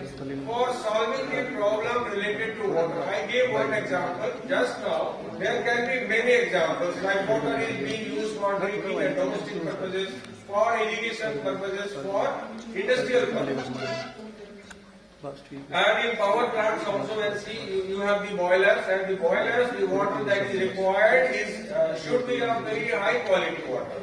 Otherwise, there will be corrosion of the boilers and all, and then you will not get the required amount of the steam, etc. So here, water is such a subject that it requires amalgamation of almost all the disciplines like geography, science, and art, mathematics, and language. Now, you will start wondering why art is required in water, why mathematics is required in water. So, until unless you have done your balancing, we call it water balancing, the supply and demand, you cannot make any plan, either for water or for any other commodities. I'm like that. And for aesthetic purposes, we all approach to a big lake. I think my first slide began with that type of a beautiful picture where you have seen a very good lake surrounded by mountains and jungles and all. So at some point of time in your life, what everybody wants, some type of soothing effect. So you approach to this type of areas, and there comes the art portion of the water management. I think I will quickly skip these slides. I was giving an example of this cerebral palsy, a child which is suffering from here. Now you can see all those small circles, they are one discipline. I think a few who are very close can read yourself, but I will read for you a little bit. So he requires social care, nursing care, pediatric medicine, ophthalmology, and all these things. So cross-boundary approaches, not only in medical sciences, not only in NRM, and also in the social arena, business of course, and export, economics, everywhere is highly relevant today, and therefore I must congratulate the Honorable Vice Chancellor of this university and the Chancellor, who have very, aptly thought of bringing all the experts together to have this type of an multidisciplinary or cross-boundary conclave of the scientists and researchers. So I was talking about water management. For water management, which is my area of specialization, we really require a diversity. We require civil engineers, we require agricultural engineers, we require economists, and we also require social scientists and economists to solve the problem. And also, in today's context, geopolitics. Water has got another dimension today called as geopolitics. Now many countries where the water is not available, they are water dependent people. Now they have started promoting a new concept of that all the resources of the earth belong to all the people who are born on this earth. Cross-boundary, now cross-discipline, now they want to talk about cross-boundary resources. And to certain extent, I mean, when you start propagating some ideas at some platform and then it takes root and it becomes a big tree, and finally one day comes when maybe United Nations come in between and they say that if Arab countries are not having water or Africa is not having water, let the water be transported from the water surplus areas. Like that. So it will have many facets and disciplines of that. At least one team, multidisciplinary research team of our university, you can see the list of 7, 8, 9, 10, 20 people are there who have collaborated to solve the problem of one city in US. And they say they have published enormous literature on how multiple disciplines, I mean, people have gathered to solve the problem of water resources at least. I will quickly skip these slides, and for better understanding of social, economic, biological and environmental linkages, and those are, I mean, must for today's solving today's problems, and also when we are growing in leaps and bounds, our numbers. As Dr. Mishra in the morning session has already informed the House that we started growing from a meager population of 50 crores or so. Now we have reached 146 crores, or maybe who knows, it might be 150 crores, because in Mahakumbh you find that many people who do not have an Aadhaar card or who do not have any identity, they appear from nowhere. Nowhere, we do not have, the country does not have their data. So we may be 150 crores already. We have already caused the population of China for solving their problems related to water, and which is a very, I think, it is elixir of life, which is very important and very important commodity for our living, not only for the human beings, but animals and aquatic plants and other plants and ecosystem. For our survival, the water is such a commodity that it has to be preserved and managed at all costs. So the amalgamation of all the disciplines are required, which we envisage in terms of integrated watershed management. I think it's a big term, but here we have integrated all the disciplines. Finally, the objective is how the beneficiaries or stakeholders' economic status can be enhanced to a particular level as per our standard of our country is concerned, vis-a-vis how the sustainability of the resources could be maintained for future generations. And here now the whole humanity is facing another severe challenge of global climate change. And you know that as the globe is warming, the earth is warming a bit, so evapotranspiration is going to increase because the heat energy will increase the evapotranspiration. So somewhere the intensity of the rainfall and duration will be increasing. Many other catastrophic things are expected to happen. So the whole gamut of climate change studies are before us, and this is a very serious challenge, and therefore the cross-disciplinary research as well as the development related to water resources management, I think is evident. And here we have got the United Nations, they have propounded 17 goals. 17 developmental goals are there, and out of all 17, at least 7 or 8 are such that they are somehow directly or indirectly related to water.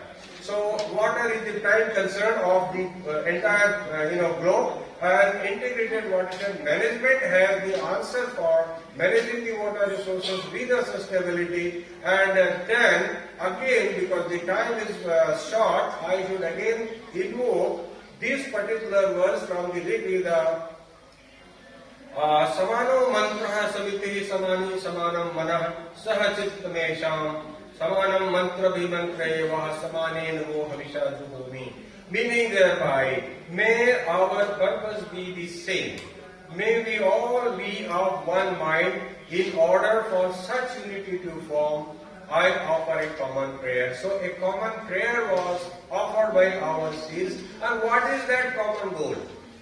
This can be different. Like for me it is water. For you it can be business. For somebody it can be medicine or somebody. But he alone cannot solve the problem. And that too, given the challenges of climate change, the increasing population, diversification of the populace, and geopolitical challenges and all other things. So finally, let us pray that may our intentions and aspirations be alike, so that a common objective unifies us all.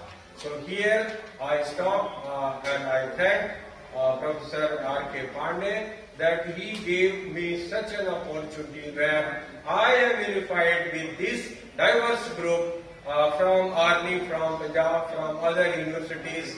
That some has come from Maharashtra, and also online where we are united with many people, experts from Malaysia, Indonesia, and all other things. So we have to think, we have to form a common goal, and then it may be either interdisciplinary, multidisciplinary, or cross boundaries, whatever. But we have to try to solve these problems that humanity is facing today, or is going to face in future, that is tomorrow. So in the Sanskrit they say that samani va akriti samana hridayani va saman vastu movano yatha va suhas. Thank you very much. Thank you.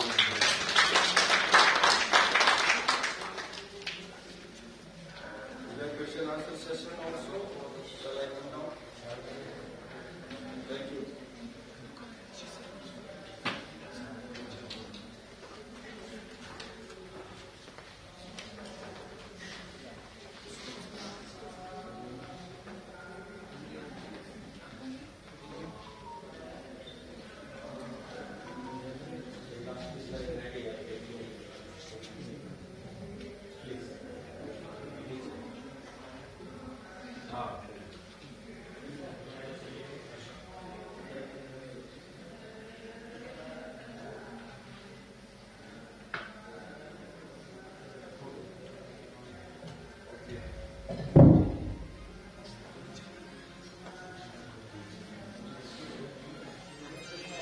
Thank you, Professor Mishra.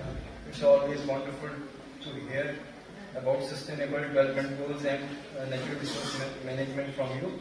Okay, so worthy dignitaries, Professor Indramani sir, our chief guest, our Honorable Vice Chancellor sir. Sir, first taking session. Come on. The session only, why? And there all the participants of the agriculture, biology, it will be there. So that will be better forum to discuss. You were told after that we have to continue the first session. No, you just continue the session. The first session. Okay. I sir has to read the break tomorrow. There is a company and there all the participants.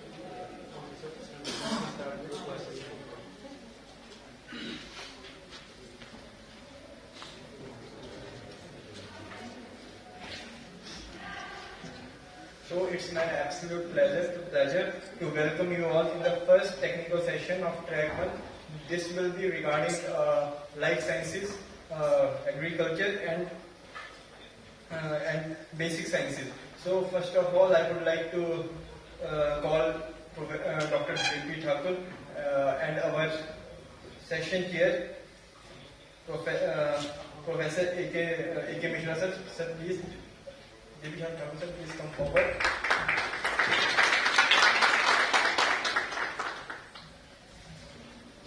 So I request Dr. D.P. Thakur sir to kindly facilitate Dr. A.K. Mishra sir.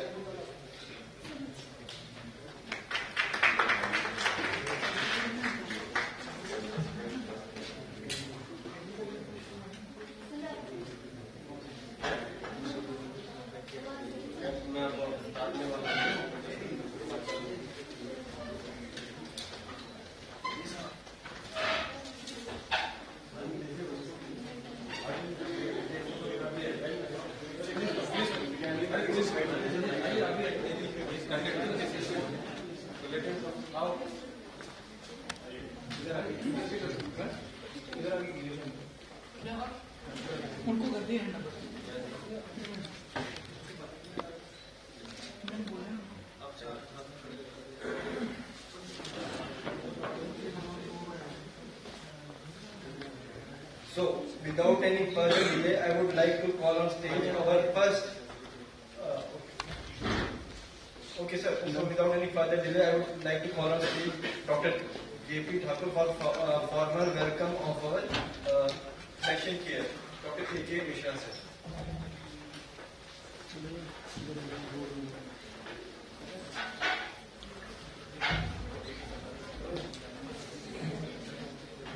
Good afternoon to everybody. I would like to introduce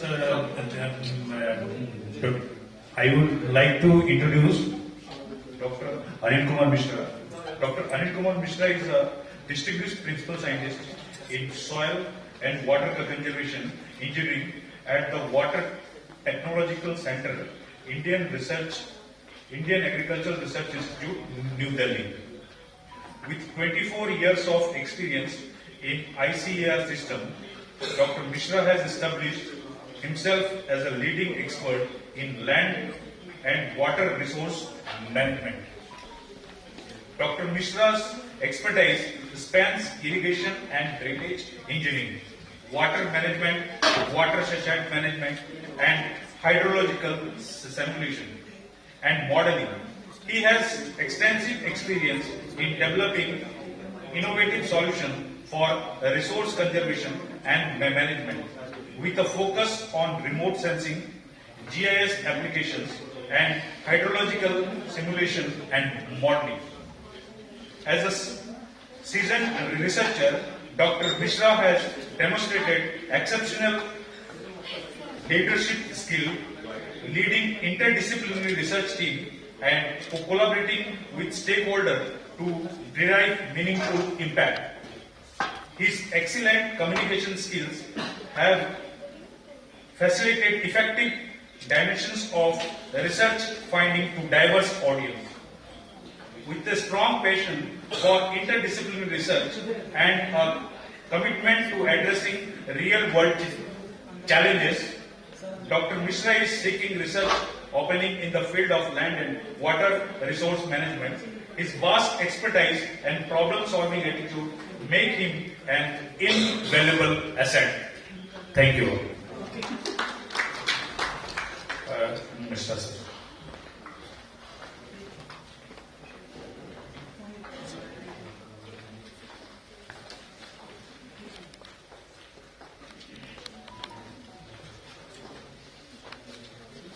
So it's time to call on stage our first research scholar, Mr. Rohan S. Padre. Please come on stage.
Good afternoon, respected scientists. Today I am going to present my research on nuclear deformation in Mars 160 region through analysis of the moment of inertia. So first we are going to see what are the types of content we are going to see in this today's presentation, which is the research gap between theoretical and experimental nuclear physics, which causes certain deformations in nuclei, and the nuclear models we use to improve this research gap. Then we are going to see the tools that we've used in my current present work, which is the moment of inertia, energy versus Ike laws, and Nielsen plots. Yes. So as you can see here, most of the nuclei that we have, the deformation parameters for them are not really well defined. So we use the moment of inertia calculations to improve this research gap. Like near the magic shell closures, the certainty in the deformation parameters is less. But as you keep deviating from them, it keeps on going up. Yes, now the model which we used in the present work is Nielsen model. What it shows is that Nielsen model considers separate orientations of nucleons with respect to a particular nuclear axis. So what, as you can see here in the middle figure, let's say few nucleons are aligned with angle theta 1 and few are aligned with an angle theta 2. So this causes rotational motion in the nucleus due to deformations.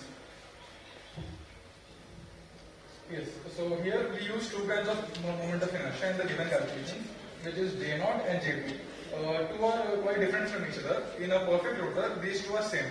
But in most of the cases, these two can be slightly different, which causes the generation of nuclear rotational levels as seen in the diagram, 2 plus 4 plus 6 plus. Yes, now let's come to the first result, which is the analysis of energy versus Ike plots. The data was taken from National Nuclear Data Center, and by the calculations we have found that iridium as a nucleus is quite stable. It is deviating very less from its rigidity. Whereas dysprosium in the second slide shows deviations in 152 and 154 isotopes. So this gives us the motivation to study further plots. Yes, for example, we compare the static and dynamic moment of inertia, what I've discussed before, with iridium. So as you can see here, iridium 158 shows only this isotope shows the deformations with respect to dynamic moment of inertia. This can be a result of high J nucleons. High J meaning their rotational momentum is really high with respect to the nuclear axis. Yes, and when we come to dysprosium, we see even more of these deviations, and it is quite surprising that these are in the same neutron number range. So this might be possible that the majority in high J nucleons involved are neutrons. Protons can also be involved, but it's mostly the neutrons for here. And the major part of the current present work is that 152 dysprosium is showing 2 peaks, whereas 154 is only showing 1 peak, and the second peak is delayed. So we need to investigate why this is happening, why the second peak is not early, because we are adding 2 more extra neutrons, which should actually cause more deformations predicted by the model. To further confirm our this thing that the neutrons are involved, we have taken another element, GD, gadolinium. The special thing about this element is that it has proton number 64, which is a magic shell closure, which means that all the protons are actually bound together well, so they don't cause any deformations. So whatever effect we are seeing in 150 and 152 GD, it is due to neutrons over here. So this confirms the fact that neutrons are majorly responsible. Yes. Now coming to the Nielsen plots. So as I discussed before, nucleus shapes can cross each other, and this causes a phenomenon known as band crossing, in which after a certain levels of rotational, nucleons can tend to jump to higher bands. This cannot be predicted well by current models. So after the 82 shell closure of neutrons, we can see that I-13 and I-11 orbitals are majorly involved in this. This is for 152 dysprosium. Coming to 154 dysprosium, as there are more neutrons, we are seeing more deformations. We should be seeing more deformations, but we are not seeing that. So our further work would be to enhance this model even more and predict why we are not able to see those bands earlier. For the current work, we have only considered Yash band of data. Yash band is the rotational band of nucleus in which the rotational deformations are not very high. So we have to move to further bands to in order to predict these deformations properly. Yes, and this same data can be shown by the alignment plots. What this plot shows is that a smooth curve displays the nucleus is very stable, whereas a zigzag curve, for example in 152 dysprosium and 152 GD, we can see that the deviations are very high, and after a certain point the graph ends. This shows that Yash band data is not sufficient to model this nucleus. The reason we have taken these nuclei is because they are considered very good systems of stable nuclei, and by studying these deformations we can model better. Yes, as I said before, neutrons are majorly responsible for the given deviations, rotational levels, and 154 dY shows the second jump very late in higher spin levels compared to 152 dY. Yes, I would like to thank Dr. Ashish Kumar Sharma for giving me the opportunity to present my work today, and also my guide, Dr. Sashi. Thank you. Is there any mic from the source? Any doubts? I think Rohan, you have shown a very good piece of high quality research work. So kudos to you and your chairman and all the other supervisory committee members. Just let us know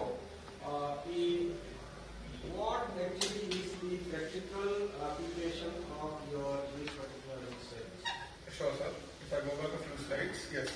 So as you can see here, nuclear physics are really good. Like this particular topic, it can be used in clocks, atomic clocks.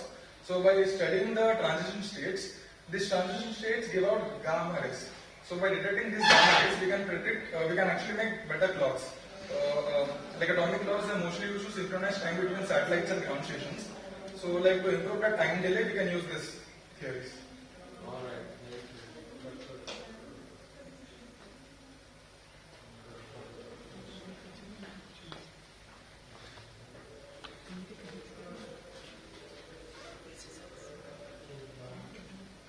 Is there any other applications other than this? Medical field also, as I said before, gamma rays are used. They emit gamma rays in the process between the nuclear transition between different states. So as gamma radiation is useful in medical treatment of cancer and other fields as well, irradiation doses. So in that case, you can use the current theories to predict the proper transitions. Yes, we have some particular dose levels. Yes, sir.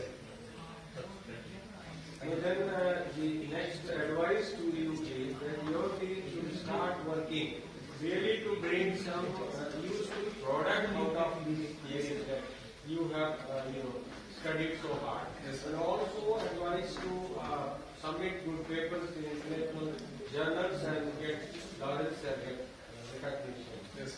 High quality research. Sure, sir. You can feel good. Right. Then also you can formulate some research projects and submit it to national atomic agencies or international atomic agency like Disciplinary or some agencies are there. Yes. So you can very well submit some research projects. Sure. We are trying to come with some useful product by no means. Yes. Okay. Thank you. Any other questions? Just go to your first slide. This one, sir? This deformation in A160. Yes, sir. Why don't you use specific this band? Sir, iridium and dysprosium, these two nuclei, they lie in this region. And these nuclei are taken as a perfect rotor. Perfect rotor in the sense, if, at a high spin levels, let's say 40 H cross or 50 H cross, their deformations are not high. They do exhibit deformations but not high deformations. So by modeling these deformations even better, we have better models for other nuclei. Let's say ruthenium, which is in mass range of 120, which does not lie in this mass range. We don't have a perfect model for that nuclei. But by studying perfect systems such as this one, we can. Is it necessary to focus on specific particular type of nuclei? Yes, sir. Why? So because the model used over here, like the Nielsen model, what we have taken, is specific for this range itself, like 82 to 126. It is some model are also available which can be available for other ranges also. Yes, sir, but we have to model them separately actually. It takes, current work is present only this model of nuclei. We can also expand into other, but we'll have to change this graphs again. The graphs will change. So these different models have different applications. Yes, sir. Different models are used for different ranges of nuclei in nuclear physics. That's why we have different. Right. Any questions from audience, please?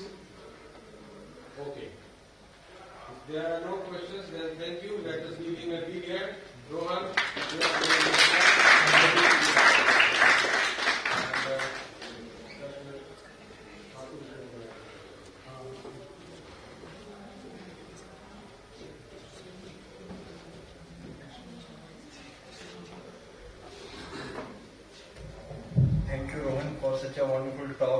Malaysia and gamma rays. Now it's time to call on stage our second research scholar, Miss Ashima Sharma.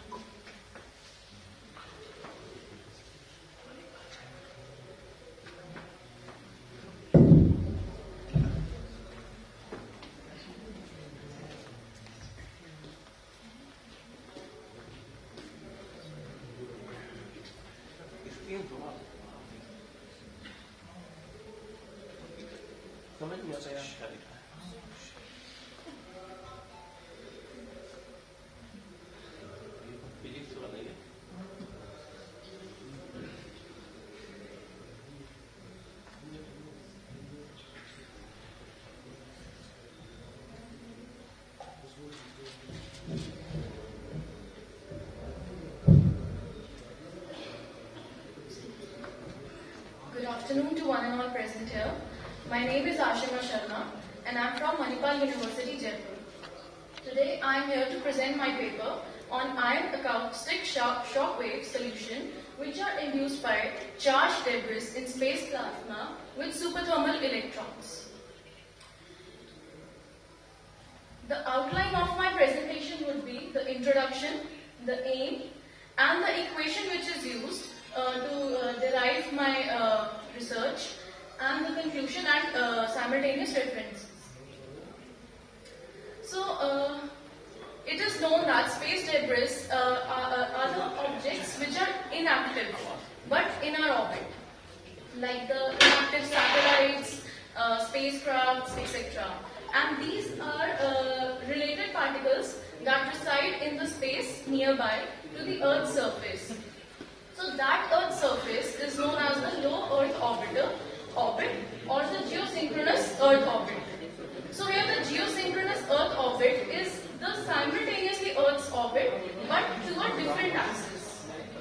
So even the inactive objects in that orbit, they are also considered as the space debris. So the research on different aspects of debris objects is increasing continuously due to the several activities like the launch of artificial satellites, spacecrafts, rockets, etc. So as these satellites and the spacecrafts, after a certain, they have a limited function in our orbit. After that, it is considered just as a space debris. So these debris particles, they get charged because of ions, electron collection or secondary emission. So then they behave like plasma systems. The aim of my work, in this, we plan to investigate the propagation of shock waves in presence of space debris particles in a dissipated plasma, which is unexplored till now as per our study. Dissipated plasma here refers to as the plasma which is slowly finishing off. So the forced KdV equation for ion acoustic wave perturbed by debris particle is derived. So forced KdV equation, in this we have considered an unmagnetized collision-less space plasma system which consists of cold ions, isothermal positrons and superthermal electrons where the charged space debris particles are present. So basically all those orbits are considered here. The system can also be called as electron-positron ion or epiplasma. We neglect the inertia of electrons and positrons are considered the motion of ion fluid. So these are the corresponding fluid equations. The first one corresponds to the Euler's equation, the second one to the Poisson's equation, and the third one which on the right hand side gives us the debris particle. So we model the distribution of superthermal electrons as Ne is equal to 1 upon 1 minus P, 1 minus phi, K minus half, which again is raised to the power of minus K minus half. So here K is the superthermal parameter and its value can range anywhere above half. So for the positrons, the distribution is assumed to be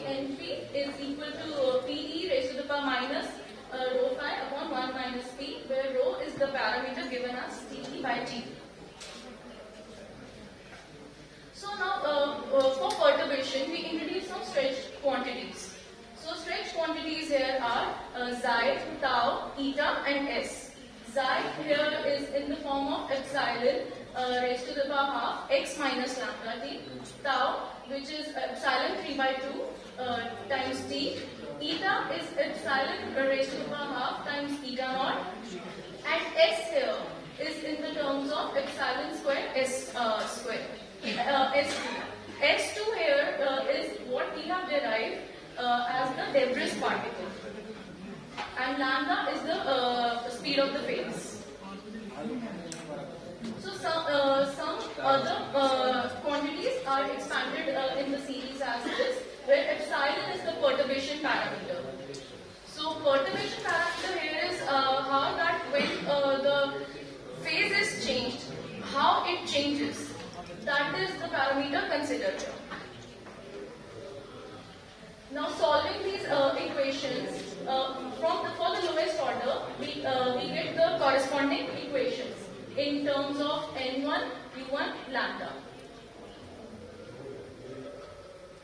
Proceeding further, we get the evolution equation for the ion acoustic wave, which is given as the equation number 11.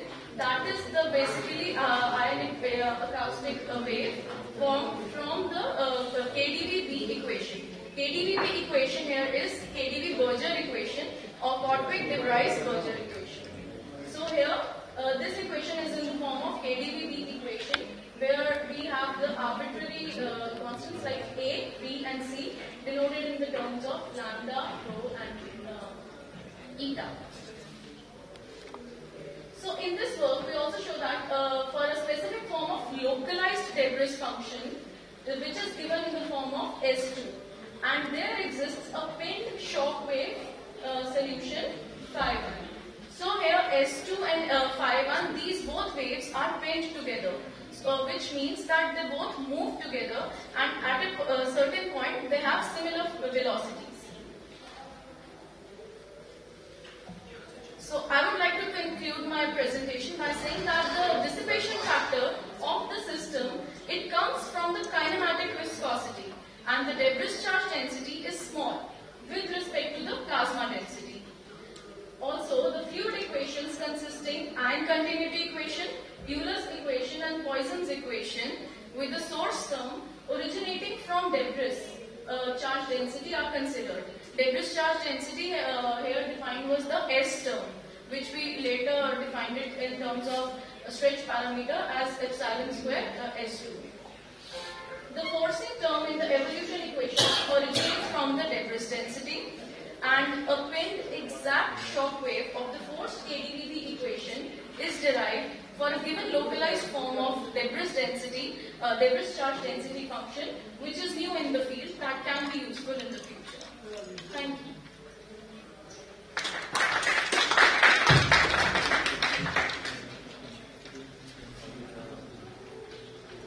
Another very good presentation and research work by this team of Asuna, and I think only 2 people are there. We have got more member of our team. It's me and my supervisor. Abhi Mukherjee, yes. Son or madam? So. Yes, Abhi Mukherjee. So congratulations to your team. My question remains the same. I always look for a practical approach to problem solving. So what do you think that this particular research is going to give us in terms of practical, either machine or technology or so basically my work is into theoretical physics. So we are here giving some theoretical solutions to some problems, and such as yes sir. So as per my knowledge here, we are defining that what the satellites after when they are not in use. So they start becoming as the plasmas. So how we can use them, and like here it's just for that equation which is given as the pinned shock wave, that how we can in later terms if we have to launch another satellite and when it is of no use, how that thing how still it can be useful for us. Like when it becomes in the state of plasma, what further information we can take out of it.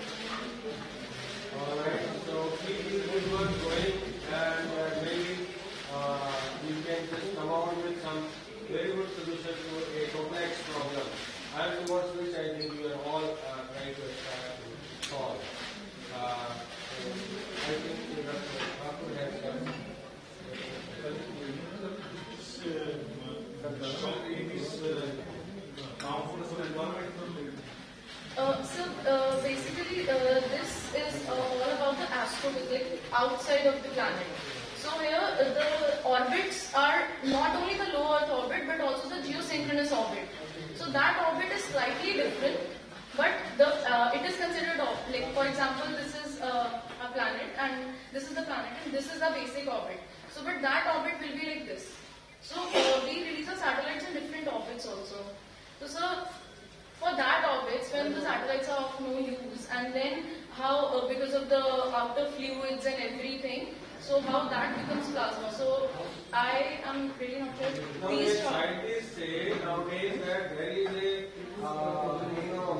what type of traffic jam in the orbit also. Yes, sir. So we have got sun synchronous satellites between 850 to 950 kilometers above the Earth, and then geosynchronous satellites 35,000 to 36,000 kilometers above. And every country is aspiring to launch a satellite for this or that purpose. So they already the traffic jam is there, and many of them are becoming useless, becoming debris, or as you said, that plasma state they are acquiring.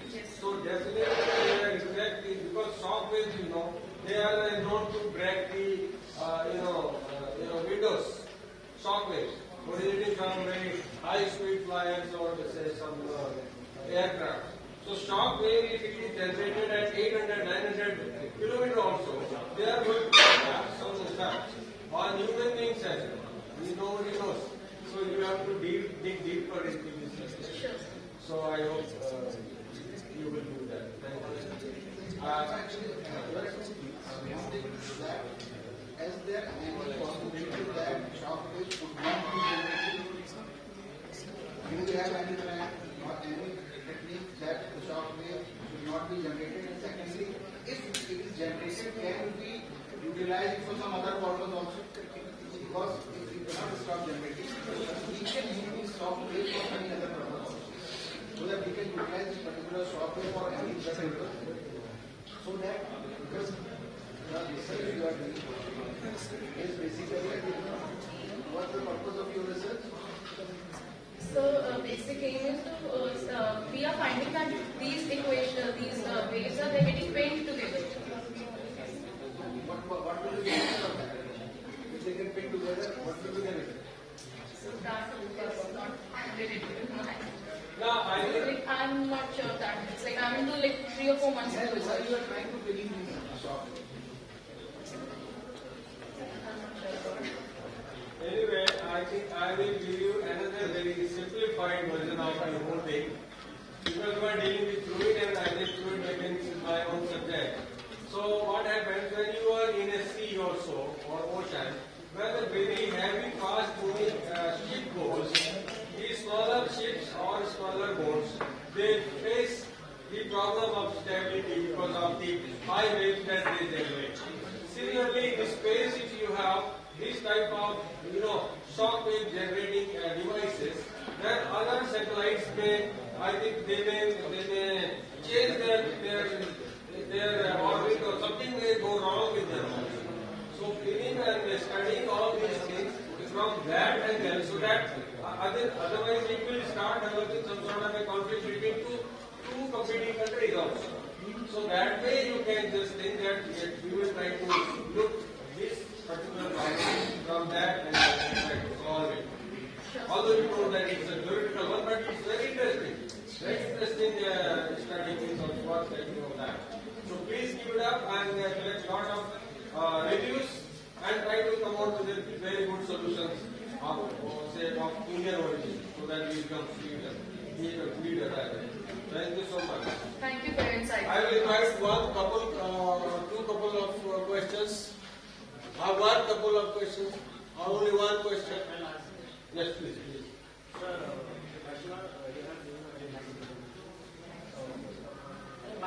mic. So my question is that you have used various conditions. So when you use self-drive equations, you have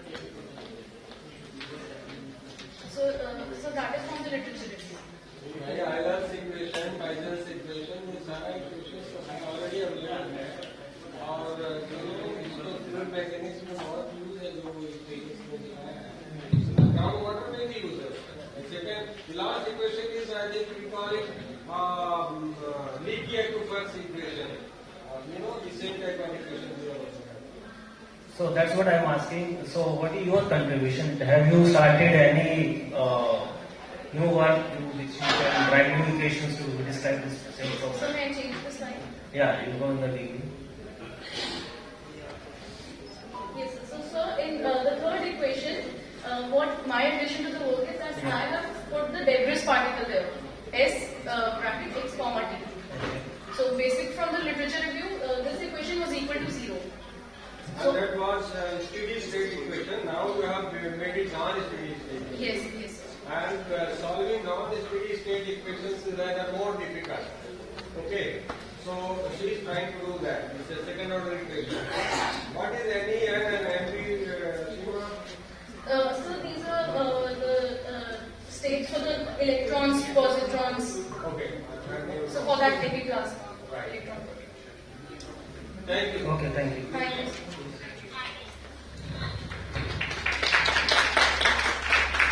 And as a lot of seats are vacant, I would request the delegates to come forward to take more meaningful part in the presentation, so that you can see very clearly. You can come on the stage. You can follow. Just, please. If you are really here to learn something, then please come.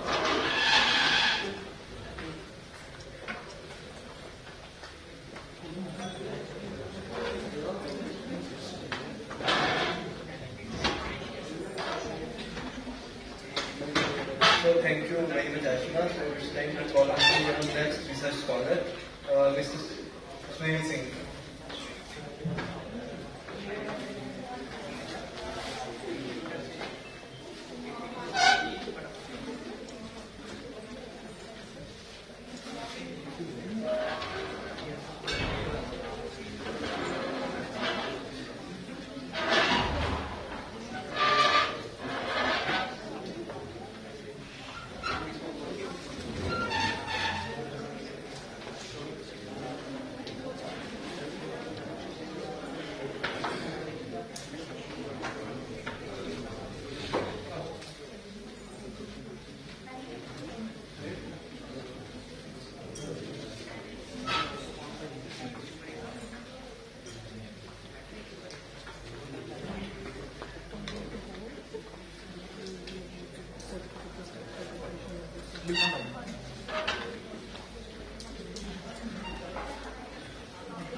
Lisa, try to take it on and keep move on again.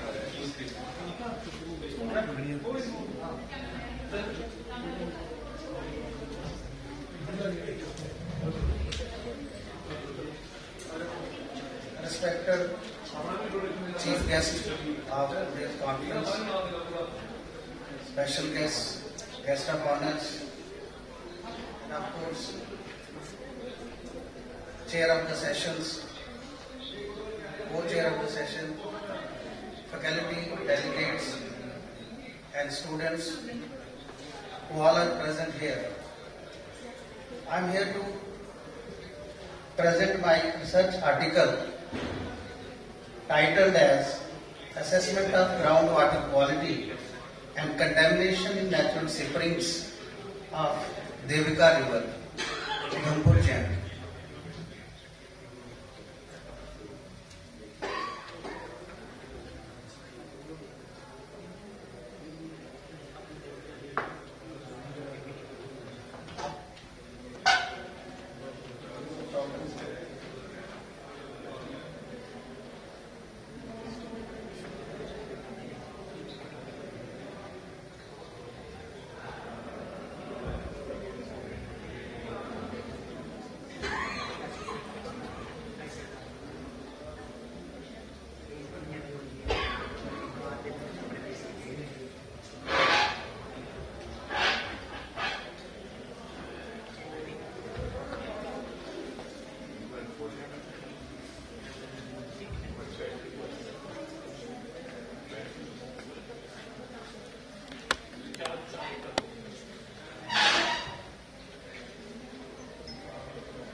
what is the objective of my study?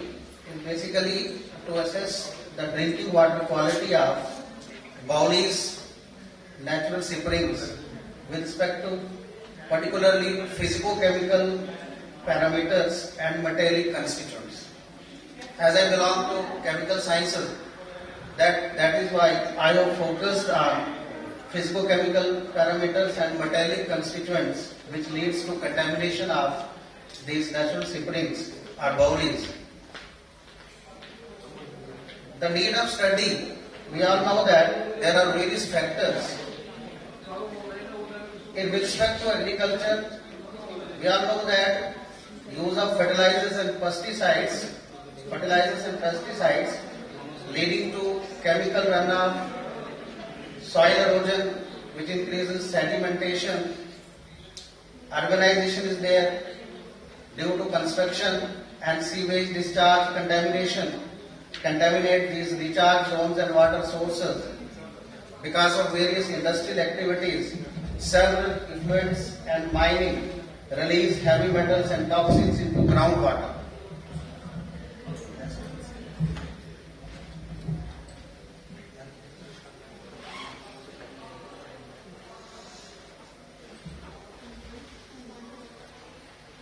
Similarly, deforestation is the another reason due to which loss of vegetation, reducing water filtration and recharge, increasing runoff, improper waste management, dumping of waste near springs causes leachate and pollution.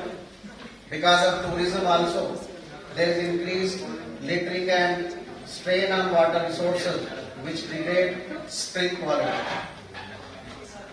And our extraction of groundwater is also, because of excessive use, is lowering the water tables, which impacts spring flow. There are various heavy metal sources and their pathways which goes into the environment and humans through different chains in rocks, in the earth's crust, which leads to industrialization, agriculture sector and other anthropogenic activities. On the other hand, we have natural heavy metal presence on the earth, which indirectly leads into the air, soil and water, which in turn goes to animals, plants and humans. I have tried a little bit that what is the criteria of safe water.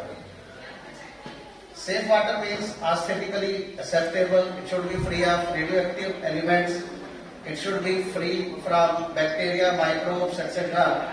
and any other chemicals which are not good for water be the safe.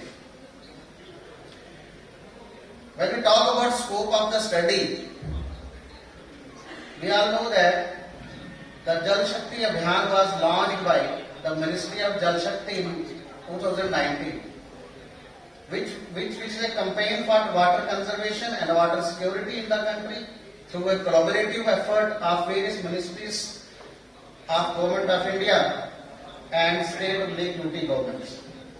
Our Prime Minister Modi ji launched Jal Jeevan Mission mobile application on Gandhi Jayanti, and the mission is to assist, empower and facilitate states and UTs in planning a participation in the real water supply, providing real water supply strategy to ensure potable drinking water security on long-term basis for every rural household and public institutions, whether they are Gram Panchayat buildings, schools, Anganwadi centers, health centers, wellness centers and other habitations.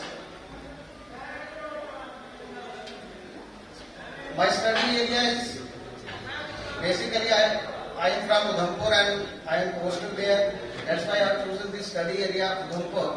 Udhampur is a very famous place named after Raja Udham Singh, and it is the district headquarters, part of Jammu and Kashmir, which is now UT, and it is also known as the land of Dhruva, the land of Baulis and the land of Devika due to its cultural and geographical significance.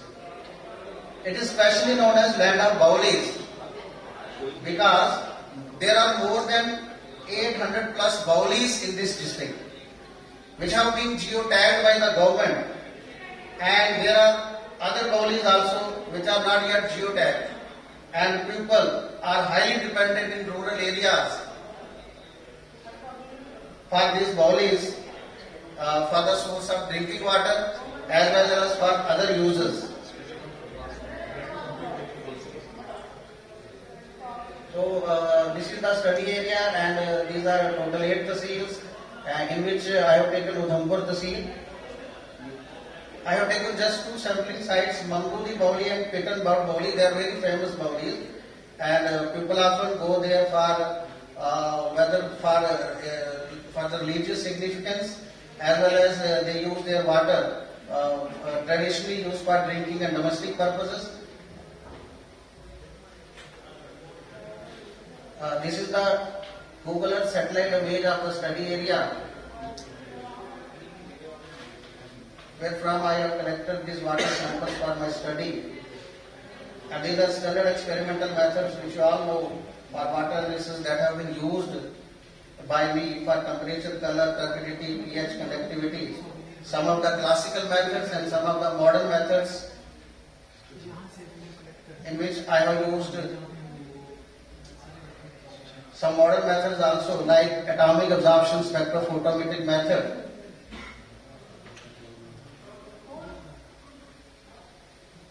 So in my study, I have calculated water quality index, in which water quality index, which ranges from 0 to 25, the quality status of that water is stated as excellent, and it can be used for drinking.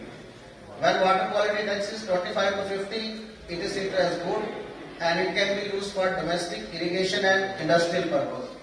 When it is from 51 to 75, it is stated as fair, and it can be used only for irrigation and industrial purpose. When it is from 76 to 100, it is stated as poor, and that can be used only for irrigation. And when it is 101 to 150, it is stated as very poor, and it should be restricted used for. And greater than 50, it is extremely poor, and it is unfit for drinking, and proper treatment of that particular water is required. These are the findings and results from January to June. I have divided this study into 2 parts. In one part, I have studied the parameters from January to June. Then I compared it with Bureau of India standards, WHO standards and CPCB standards. These are the variations in some of the parameters which I have noted. This is for first sampling site. Then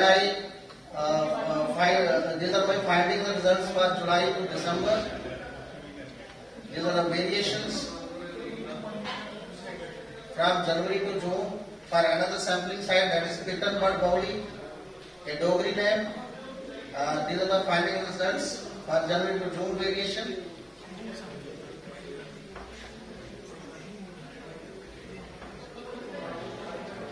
So observations for Mangudi Bauli from January to June. Various safe levels have been detected with respect to pH, DO, TDS, alkalinity, hardness, calcium, chloride, nitrite, sulfate, fluoride, etc. But there were some exceeded values, particularly with magnesium. That is above 30. 37.34 to 39.78 milligram per liter. And also in case of boron, it was more than 0.5 milligram per liter as per BIS. It should be less than 0.5 milligram per liter. Nitrite, that was also found greater than 1 milligram per liter.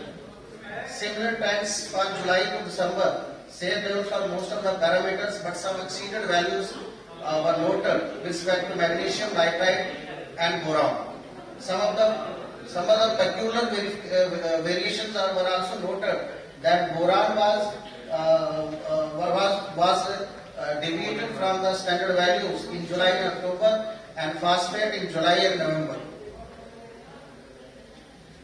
In case of Mangudi Bauli, Safe levels were some of the common parameters, but here also exceeded values with respect to magnesium, boron and nitrite.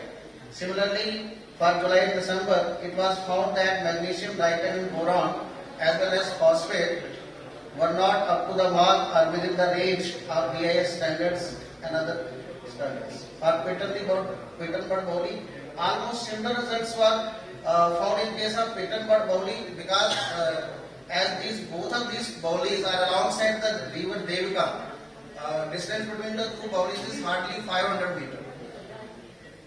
So, in case of this January to June, again boron and magnesium. In case of this Bowley for July and December, magnesium, boron, there were variations. So, with respect to strengths of my study, most of the parameters were within the BAS and WHO standards, but there are some concerns like this magnesium, boron, nitrite and occasional phosphate exceedances. Because of this high magnesium, there is one disease that can be caused, hemoglobemia. That leads to a syndrome in blue baby syndrome, as well as this boron and nitrite, which can lead to various cardiovascular diseases like variation in the heartbeats and etc. Magnesium also leads to other health risks and taste. Then boron may also lead to similar. I have already told that it can lead to cardiovascular diseases and reproductive diseases also. In case of this nitrite, high risk of bad hemoglobemia is found. It has been studied in various such articles that this is more possible in case of baby, particularly 0 to 6 months, and it can also lead to aquatic toxicity, and this industrial pollution and anthropogenic activities were also noted. This is the water quality index which I calculated after analyzing my results, and it was almost good for all the months. It was not excellent, but it was good. Similarly, for Pittenberg Bowley also, water quality index is good. So some of the remedial measures which I am actually still studying, that magnesium can be treated by life softening, and boron can be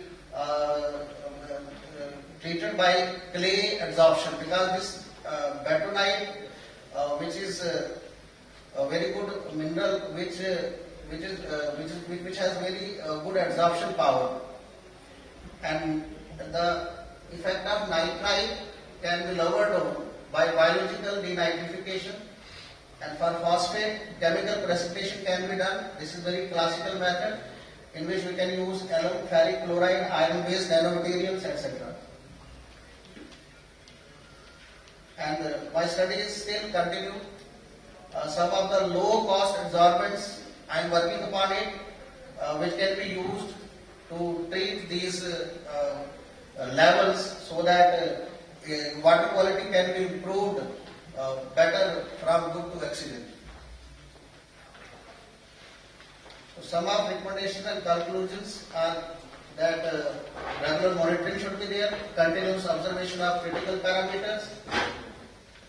We should have collaboration with government also. Intervention, specific treatment technologies can be adopted, awareness among communities through institutions. We have NSS, NCC, which we can take their help to engage the larger population, to aware them about water pollution. We can promote sustainable practices to reduce anthropogenic impacts, implement community-based spring water conservation programs. We can conduct regular water quality assessments to ensure safe and secure water. So my acknowledgement is first to the higher education department where I am employed, then to my supervisor, of course, Dr. Hari Singh of chemistry department at RAMT University, Dr. Satish Kumar, my co-guide from UDC Riyasi, that is affiliated to University of Jammu, and last but not least, my special thanks to Dr. Ashish Kumar Sharma, जिनसे मैंने कल रात को 11 बजे mail पे बात की और उन्होंने मेरे को रिस्पॉन्स दिया कि आप आ जाइए, कोई बात नहीं, रजिस्ट्रेशन नहीं हुई है तो आप आइए। ऑन द स्पॉट मैंने रजिस्ट्रेशन कराई, रात को 2 घंटे मैंने अपनी प्रेजेंटेशन बनाई और आपके सामने आपके समक्ष में रखी। Thank you so much.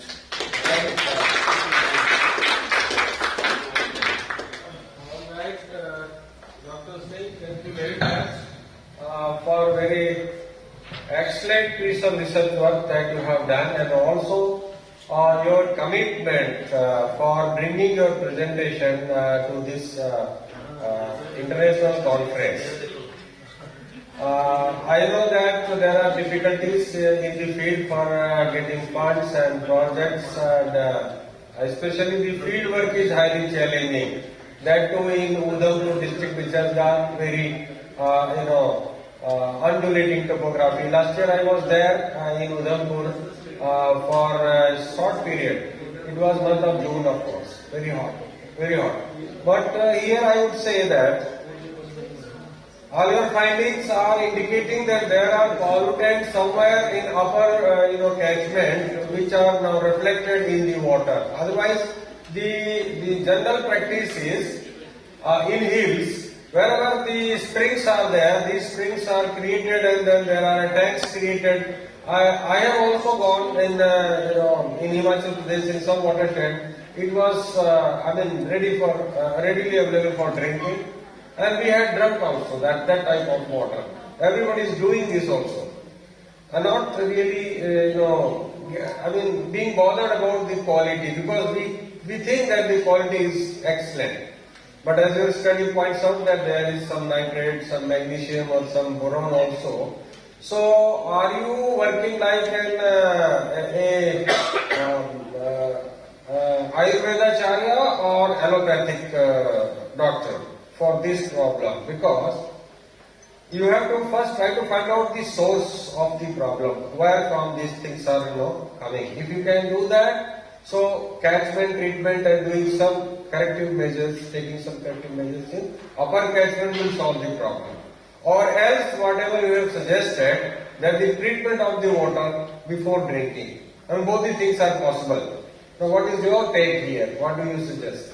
We are still working on this area, and we have applied for a mini research project also in collaboration with district administration Udhampur. So we will work on this and we will find out the exact sources of these problems. Was nitrite so high that it can give blue baby syndrome? Actually, I have gone through very research papers also. There is no. Was it really very high, or it is in manageable range also? What you have compared with the standards? Yes, I have compared with standards. It is in severe. Up to 30, it is good. That's what magnesium was saying. Last limit is up to 30. Okay. But when it is more than 30, it can leads to various problems, and one of the most important problems is all right, so I think you work little harder and try to find out the source, and if it can be corrected. Does it have any bearing on the industrial pollutants that are coming from upper areas through that river also? No. Actually, all the metallic constituents and all the contaminants were not studied yet because of some of the instrumentation issues. And I have applied to CSIR, Triple IM at Jammu, the Institute of Integrative Medicine. And most likely next month I got the permission and will study other parameters.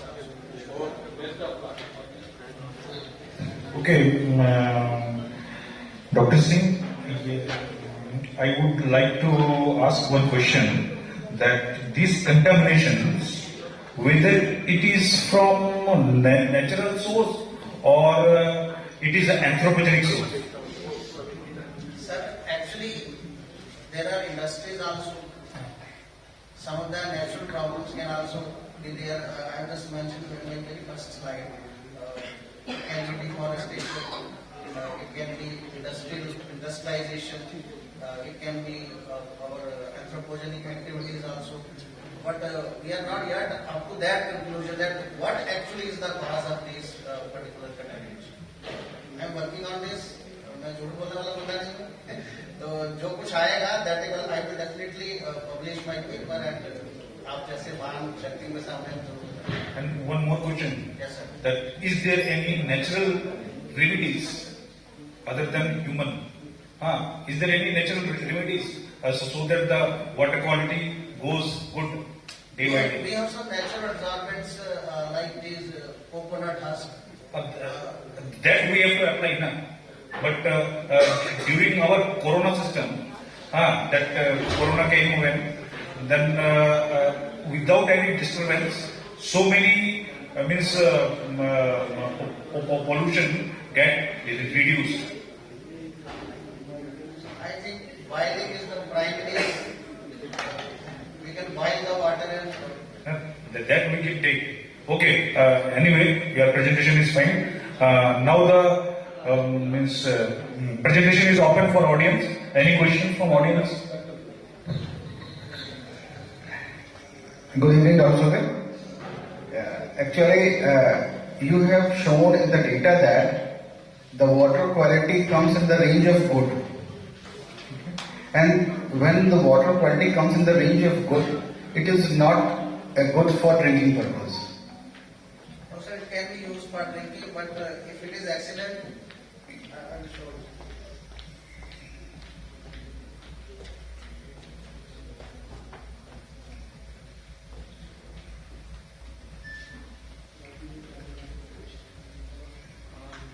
This one, if it comes in the good, it can be used for domestic irrigation industrial purpose. I have written there that it can be used for domestic irrigation industrial purpose. Yes. But No, actually what I want to say, as the water quality comes under the category of good, and the people around this particular locality are using this water since long. So it means a parallel study should be there to find out the effect of this water, because it contains various type of minerals, chemicals and all the other things in their health effects. actually, sir, search is not published, but 2 years back, there was a problem on children residing in these area, particularly Rohingya peoples and some labor personals जो झुग्गियों में रहते हैं, तो वो एक साथ सारे बीमार पड़ गए. तो उससे ये आशंकाएं लगाई जा रही है, but it's not published data, कि हम जिस पानी को सही मान रहे हैं, मे बी वो अप टू दैट मार्क नहीं है. इवन पीपल तो ये मंगूदी गोली का पानी तो लोग कहते हैं कि इससे हम जब नहा लें तो हमारी स्किन प्रॉब्लम्स ठीक हो जाएंगी, बट साइंटिफिकली केमिकली स्टडीज में हम कहेंगे तो हम इस चीज को मान नहीं सकते. That's what I am asking, because since they are using it for a drinking purpose since long, so it will definitely they have created some problem in their body or in the form of their health hazards and all this. So a parallel study should be there that if they are drinking it since long 5, 10, 20 years, what the accumulation of these minerals or chemicals has destroyed inside their body, what they have done. So along with this study that this is the water quality and this can be the effect, one parallel study should be there that to find out the health hazards of this particular chemicals are present in the water, so that it can be treated as per the requirements. Right. Okay. Thank you. Thank you.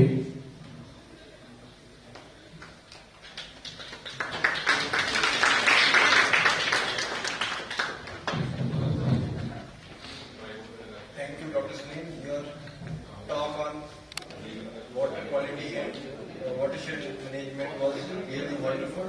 Now it's time to transit from offline presentations to online presentations.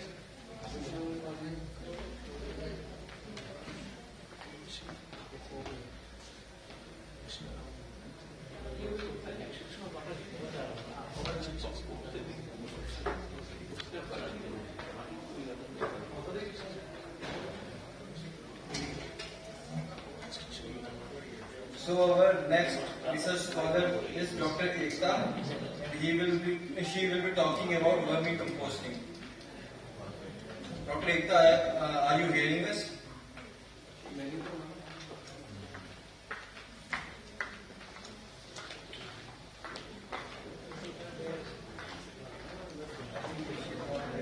She's online, but Dr. Ekta, are you hearing us? Okay.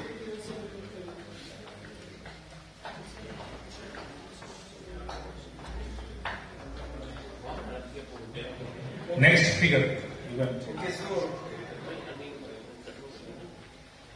Dr. Nisar,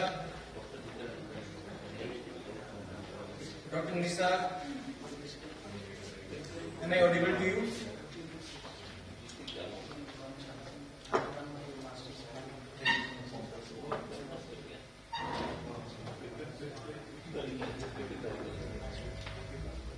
I think so.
There are no presenters available online or offline, so we can find us this session. I think we should distribute the certificates of the offline participants.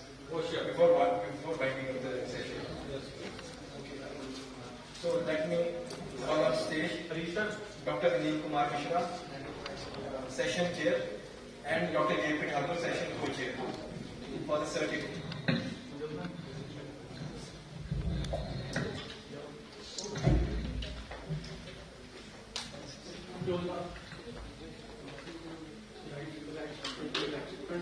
So I would like to call on stage our first participant, Mr. Rohan S. Padre.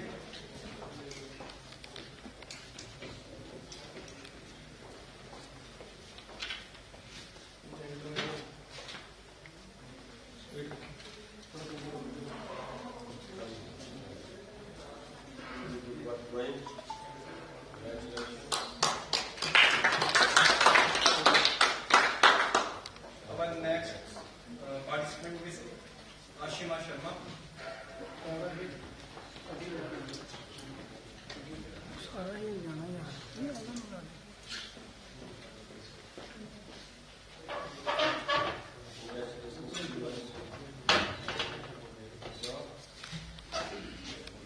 And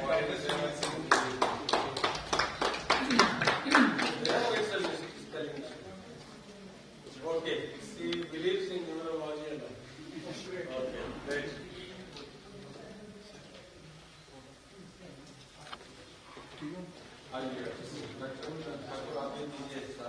Please.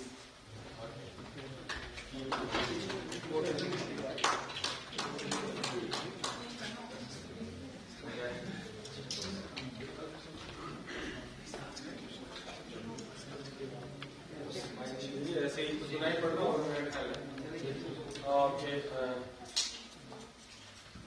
Honorable Vice Chancellor, sir, Dr. Gandhi, Dr.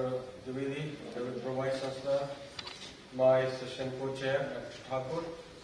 I take this opportunity to thank all of you. I think three very important presentations have been made, and you have witnessed those three important presentations. Two on, in the area of physics, very high advanced physics they have dealt with, and one the groundwater, my particular interest area is. So, I mean, these young guys, they are, doing this much of science, and I think you can imagine their future. So, let us give them a big hand. These two guys, and Dr. Sushil has tried to tackle and solve a very burning problem of water quality.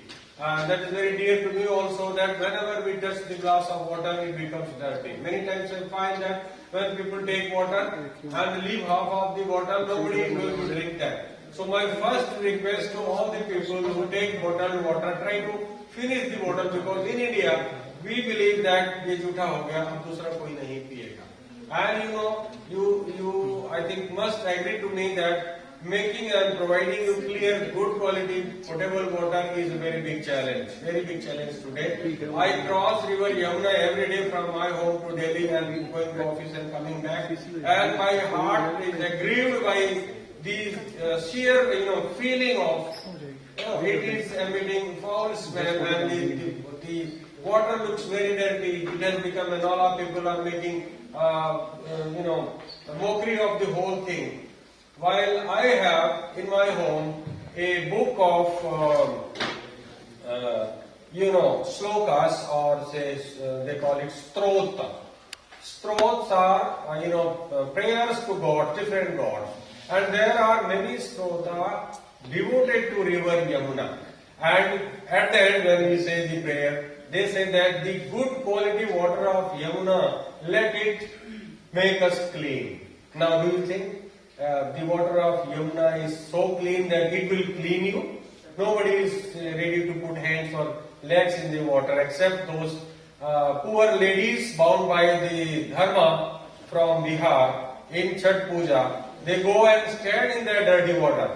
They don't fear whether they are going to get cancer or any other disease or eczema or anything, because they are, worshipper of the Lord Sun God, Lord Surya, or his daughter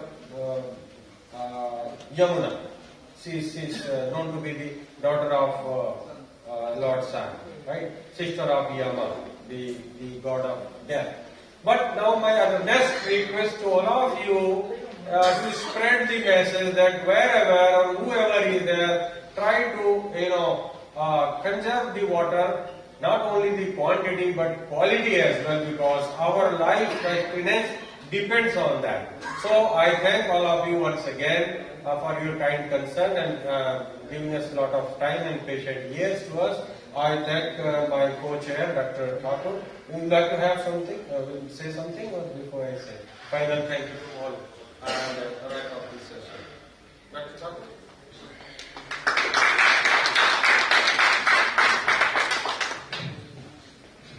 Our session was very good on water and some nuclear physics, and topics are also there. So these topics are quite interesting, and moreover we have learned a lot of things from these topics. And Dr.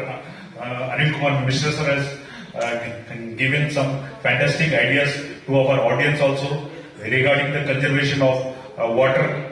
And moreover, he has also delivered some good ideas regarding the conservation of nature also. So I think we all enjoyed this session. Thanks a lot to Dr. Mishra sir once again.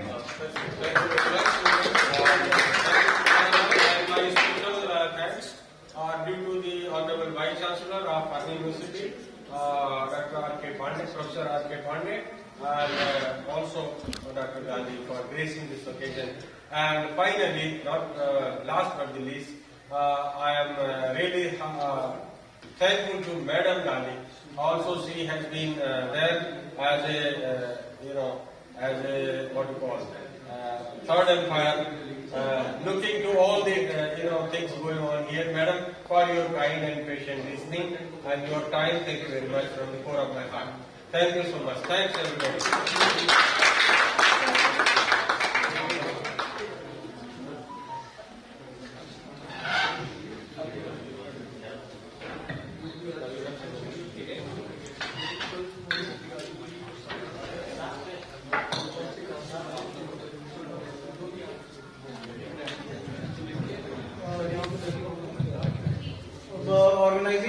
Okay, Dr. Ashish, please convey to all the participants and the session which is going to happen tomorrow. That should be at 10 o'clock sharp morning, right? So we all should be ready because the time is very short and we have to cover all the candidates, those who are having the papers presentation tomorrow, right? So see you tomorrow at 10 o'clock morning sharp. Thank you so much. I think we shall not forget that many dignitaries joined us online also. So thanks to them also.